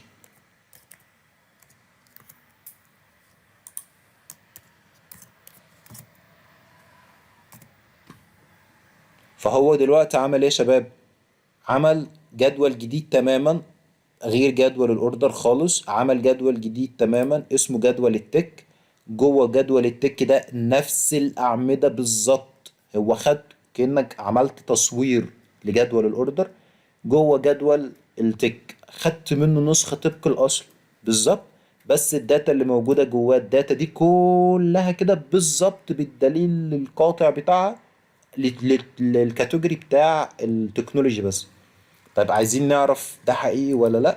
تعالى مثلا هنا لو عملنا باي تشارت مثلا، وقلنا له كاتيجوري، وقلنا له سيلز. شوف اول حاجة اصلا الكاتيجوري ظهرت ايه عندي؟ ظهرت عندي التكنولوجي بس. وقلت له السيلز مثلا، هتلاقيه مطلع لي السيلز بس. فانت هنا بقى عندك جدول مختلف تماما ومنفصل تماما من جدول الاوردر بنفس الاستراكشر بتاع جدول الاوردر، بس الداتا اللي جواه والفاليوز اللي جوه هي عبارة عن جدول او الفاليوز بتاعت مين؟ التكنولوجي بس.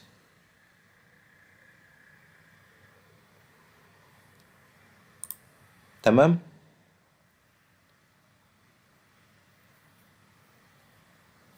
في اي سؤال يا شباب او اي استفسار؟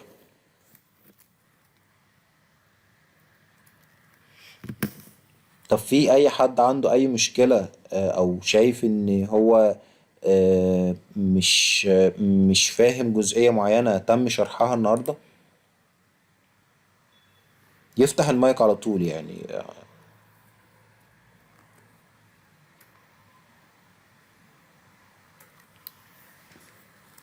يا شباب.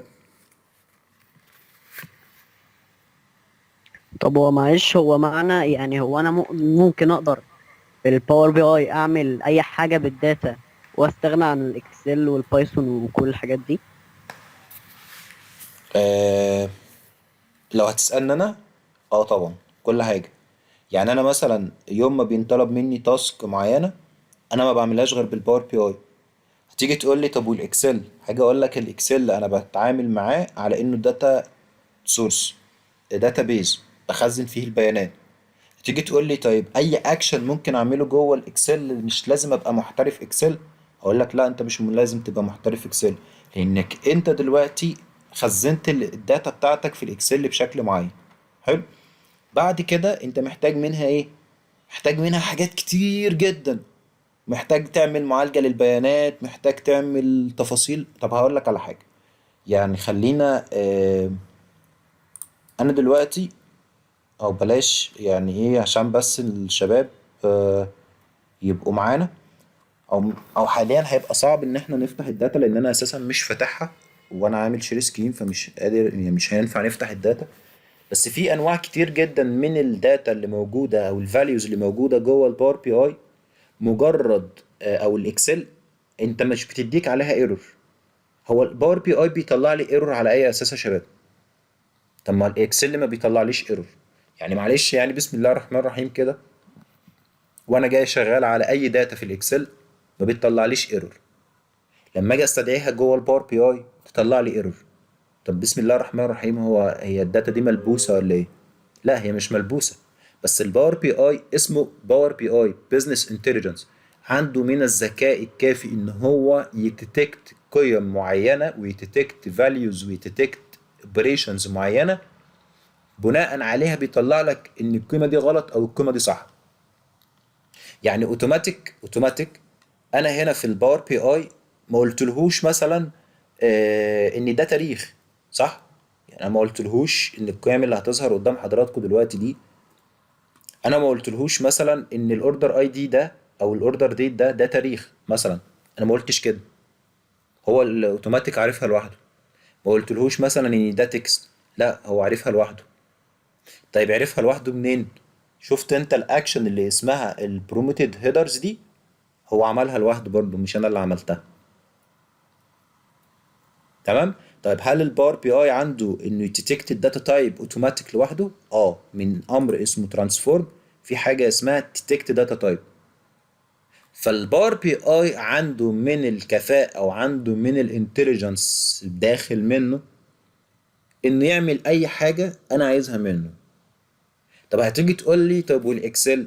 هاجي اقول لك قسما بالله انا اساسا في شغلي لما دخلت الشركه اللي انا شغال فيها قمت جاي عامل شيتات معينة للداتا اللي انا محتاج ان انا اعمل لها كولكشن من الفروع ومن الداتا ومن الاماكن ومن السادة الزملاء في باقي الاقسام وكل حاجة. قمت عامل داتابيز بشيتات الاكسل، شيت سات تحت كده، ورك شيتس تحت كده، ان ده مش عارف كذا، ده كذا، ده كذا. والشيتات دي عبارة عن ايه؟ بخزن جواها بس الداتا اللي انا عايزها، الداتا ال ال الرو داتا، الداتا الخام اللي انا عايزها.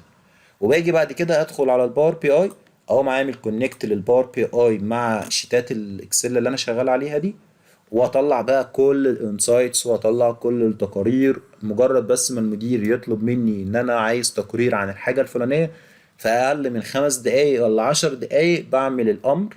تمام تمام. طب لو الحاجة دي كانت معمولة اساسا، طب لو مش معمولة، نص ساعة بتكون الحاجة خلصت، عملت التقرير سلمته. هل ده معناه ان انا مثلا يعني شغلي بسيط؟ لا مش شغل بسيط، بس انا اللي منظم شغلي، انا اللي بخلص الحاجة في شغل، او ظبطت الدنيا بحيث ان انا ينطلب مني حاجة في ثانية اعملها. الحمد لله يعني. فالباور بي اي هو كفيل ان انت تستغني بيه عن الاكسل والاوامر بتاعت اكسل، لان حتى عندنا في التريننج اللي بنعمله في بروجكت كامل، الداتا في الاكسل عبارة عن قيم معينة، لما تيجي تستدعيها تلاقي كل الاعمدة مدياك ايرور كلها. طب ليه كلها تديك ايرور؟ لان الاكسل في داخله هو مش معترف ان دي ايرور، بس جوه الباور بي اي معترف ان دي ايرور. فبنتعامل معاها بشكل معين جوه الباور بي اي بحيث ان احنا نعالج الايرور ده ونطلع الانسايتس بتاعتنا. البيفت تيبل مثلا يا شباب، يعني خلينا نبقى صراحة مع بعض. يعني انا عايز اعمل بيفت تيبل دلوقتي.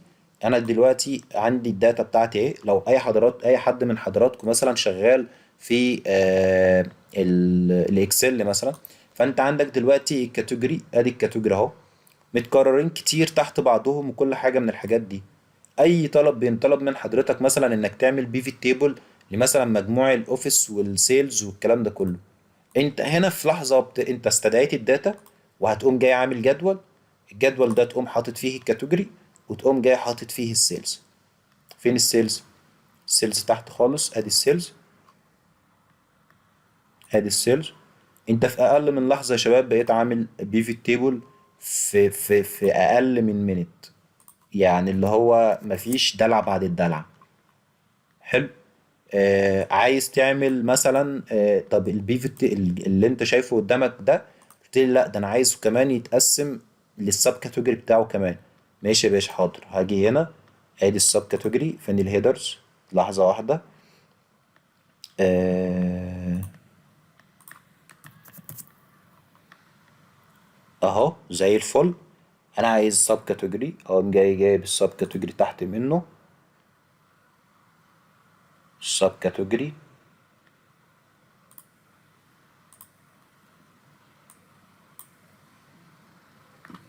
فبقى عندي الكاتيجوري تحت منه السب كاتيجوريز، كل واحد دول 4 مليون بس متقسمين ازاي لكل واحد. الاوفيس سبلايز كل واحد متقسمين ازاي. فرنتشر، التكنولوجي عندي ده وعندي ده وعندي ده وعندي ده، 4 مليون كل واحد متقسمين ازاي. عايز اقسمهم بناء على المبيعات اهو يا باشا. التكنولوجي اول واحدة 4 مليون، الفرنتشر 4 مليون و100، الاوفيس سبلايز 3 مليون وشوية. تعالى بقى اطلب مني اي تقرير انت عايزه في ثانية هقوم مطلعه لك. عايز ايه؟ عايز واحد اتنين تلاتة، عينيا حاضر. عايز نسبة ايه لنسبة ايه؟ عيوني. يعني احنا من شوية والله العظيم ده جاست بس كل اللي انا عملته ده كان معاكم بس كده ايه يعني في وقتها. بس تعالى مثلا نعمل، احنا هنا طلعنا عمود واحد بس او شكل واحد بس، في كم كبير جدا من الاسئلة يعني ما لما نيجي نعمل كده هنلاقي في كم كبير جدا من الانسايتس اللي احنا طلعناها على طول. انت فاهمني؟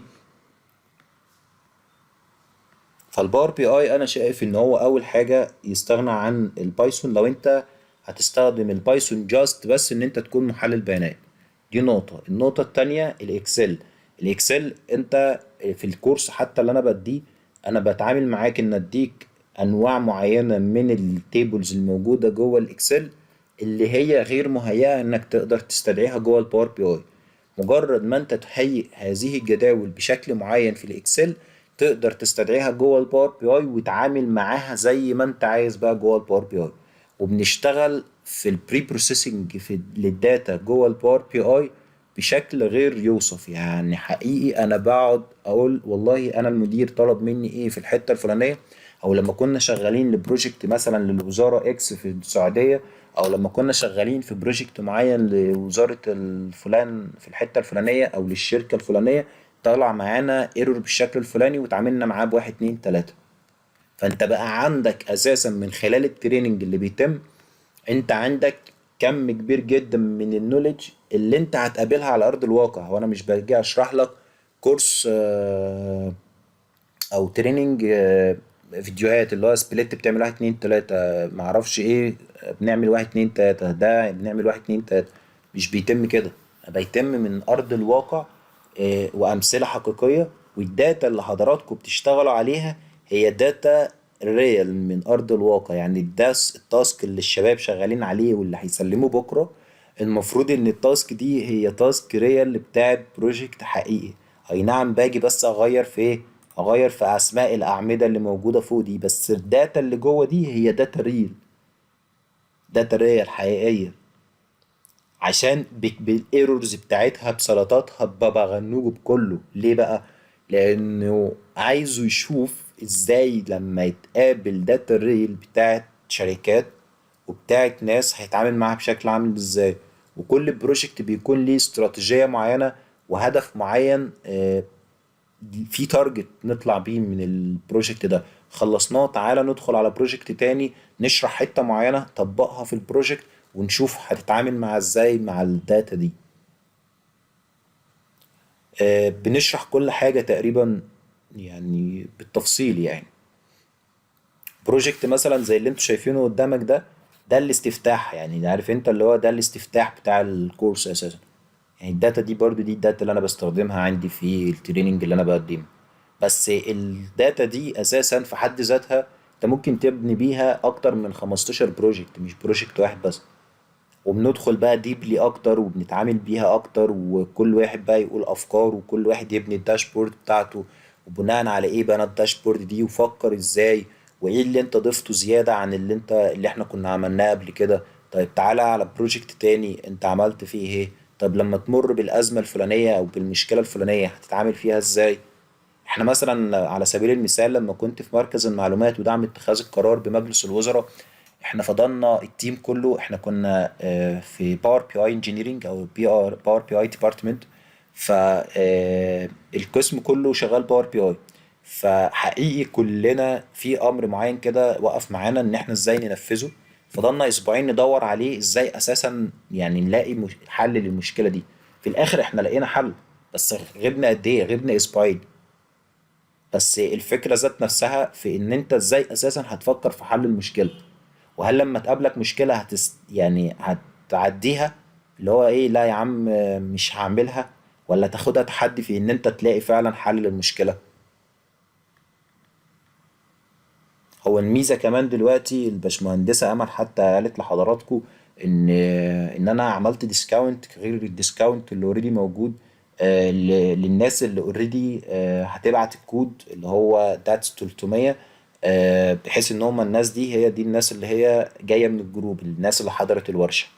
التارجت من الورشة الحمد لله رب العالمين أتمنى أن أكون حققته، وإن الناس فعلا استفادت، حتى لو 1%. ده بالنسبة لي مفرح جدا. على مدار اليوم امبارح والنهاردة في أكتر من 200 شخص دخل الوقت أو دخل الورشة. حتى لو دخل وخرج فالحمد لله رب العالمين، يعني ده عدد مش قليل. ولو الاستفادة 1%، فده بالنسبة لي إنجاز كبير جدا. وربنا يجعله دايما في ميزان حسناتنا. فلو في أي سؤال أو أي استفسار يعني ممكن تفتحوا المايك. إن شاء الله كمان يعني، عشان بس نأكد على نقطة، الديسكاونت المتاح حاليا هو موجود أو متاح بس لحد يوم 18، اللي هو أعتقد بعد بكرة يعني. لو في أي سؤال أو أي استفسار يا شباب، أو تخوف بالنسبة لكم بالنسبة للمجال، أو مشكلة بتقابلك في الشغل لو أنت اوريدي موجود، أو بتستخدم الداتا أو بتستخدم الباور بي أي، فافتح المايك على طول يعني.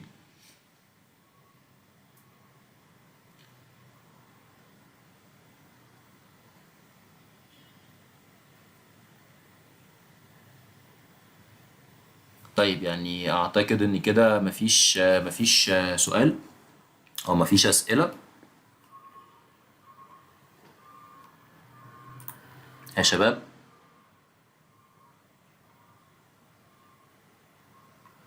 في ناس كانت كاتبة أسئلة. فين الأسئلة اللي انتوا كاتبينها يا شباب؟ آه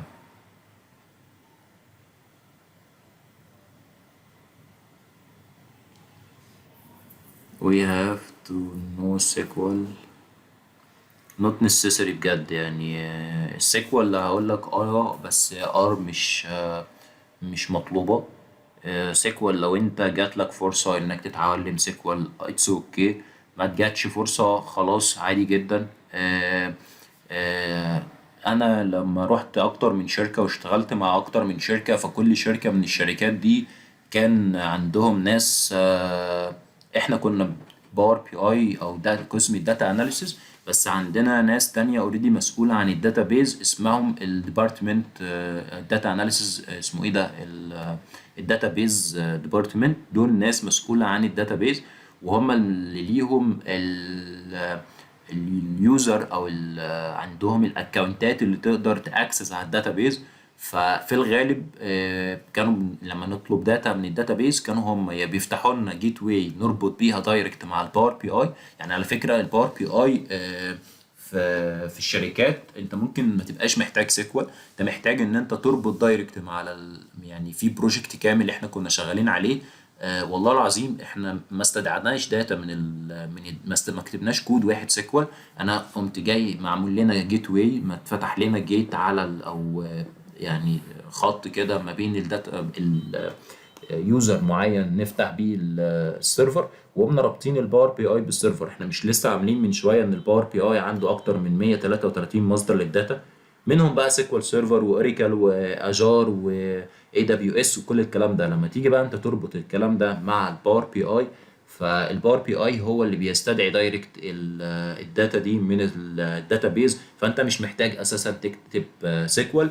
ولو في يوم من الايام اضطريت ان انت تكتب سيكوال، فانت عندك ناس بتبقى موجوده في الشركه، دي داتا بيز ديبارتمنت.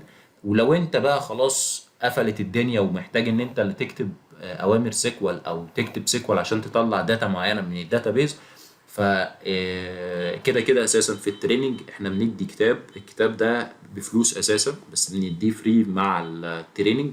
الكتاب ده من اشهر الكتب ومن اسهل الكتب اللي انت ممكن تقراها تتعلم فيها سيكوال بكل سهولة، مع مواقع معينة اونلاين. حتى انت مش محتاج تفعل او تشتغل او تسطب عندك سيكوال سيرفر عشان تطبق الكلام ده، لانه بيبقى تقيل وبيبقى صعب جدا التعامل معاه. فبيبقى في مواقع بتوفر لك داتابيز معينه، وانت تكتب اوامر السيكوال عشان تقدر تستدعي داتا معينه من الجداول دي. فانت معاك الكتاب ومعاك الموقع، بتستدعي بتكتب الكود يطلع لك الداتا، بتكتب الكود يطلع لك الداتا، والدنيا لطيفه جدا يعني. فانت حاليا في الاول انت مش محتاج ده، يعني تمكن الاول من ان انت ان انت الاول تكون متمكن في انك ازاي اساسا تفكر في الداتا، ازاي تفكر. يعني مش مجرد ان انت بتبني داشبورد. واحنا بنبني الداشبورد اعتقد ان حضراتكم ركزتوا كويس جدا ان احنا مش كناش بنبني الداشبورد لمجرد ان هي داشبورد. احنا كنا بنبني الداشبورد وفي نفس الوقت بنشوف ازاي الانسايتس دي تطلع لنا اجابات على اسئله معينه. هو التكلفة بتاعت الشحن في نفس اليوم أعلى من التكلفة في الشحن بتاعت يوم تاني مثلا، أو مجموعهم أو تكلفتهم، أو لما نيجي نقسمهم على عدد الشحنات اللي موجودة أو اللي انطلبت في السيم داي أكتر من الستاندرد. طيب هل فرق اليوم هو ده الفرق الوحيد اللي ما بين السيم داي والستاندرد عشان كده التكلفة أعلى؟ هتلاقي نفسك بتدخل في كم كبير جدا من الأسئلة. نسبة الربح بالنسبة للمبيعات، أنا بعت بكام وكسبت كام، طب بيبقى هامش الربح بتاعي قد إيه. طيب في نقطة تانية كمان مهمة، طيب أنا دلوقتي هامش الربح، طب السيلز اللي تمت دي، هل السيلز اللي تم ده تم قبل الديسكاونت ولا بعد الديسكاونت؟ يعني لسه هنخصم منه الديسكاونت ولا اوريدي اساسا ده بعد الديسكاونت؟ طب لو هو بعد الديسكاونت، هل في ان انا اعرف قبل الديسكاونت كانت كام؟ فقصة كبيرة كده عجيبة يعني. كل الكلام ده احنا كده كده اوريدي بنشرحه وبنستفيد فيه في التريننج بتاعنا يعني. فكل الأسئلة دي أسئلة كبيرة وتقيلة وتنفيذها بياخد وقت ومعادلات بتتم وتفاصيل كتيرة، وإن أنت تبص للداتا بعمق ده شيء مش سهل خالص يعني. في أي سؤال يا شباب أو أي استفسار؟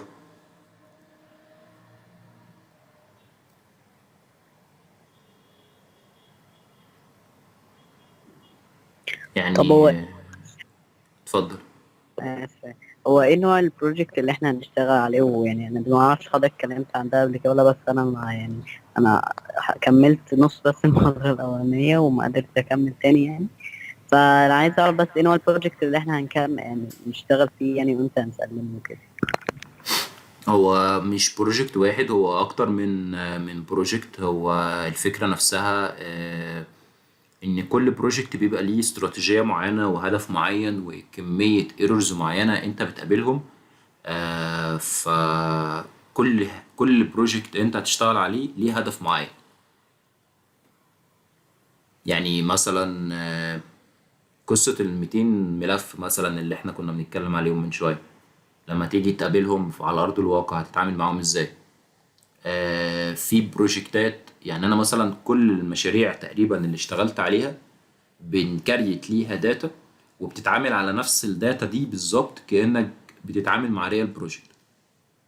داتا تخص مثلا سيلز بتاعت مكان معين، تريننج المركز تدريب، في داتا تخص الفايلات بتاعت البروجكت ده ذات نفسه. الداتا اللي معانا دي، الداتا دي لسه ما خلصتش، احنا بس هنا ايه يعني كنا بندردش سوا مش اكتر يعني. اما فيها كم كبير جدا من الأسئلة والتفاصيل اللي احنا هندخل فيها ديبلي. حتى كان في أخ عزيز يعني كان كتب عايزين نعرف المرتجعات قد ايه ونسبتهم قد ايه، واكتر المنتجات اللي بيتم المنتجات الارتجاع يعني.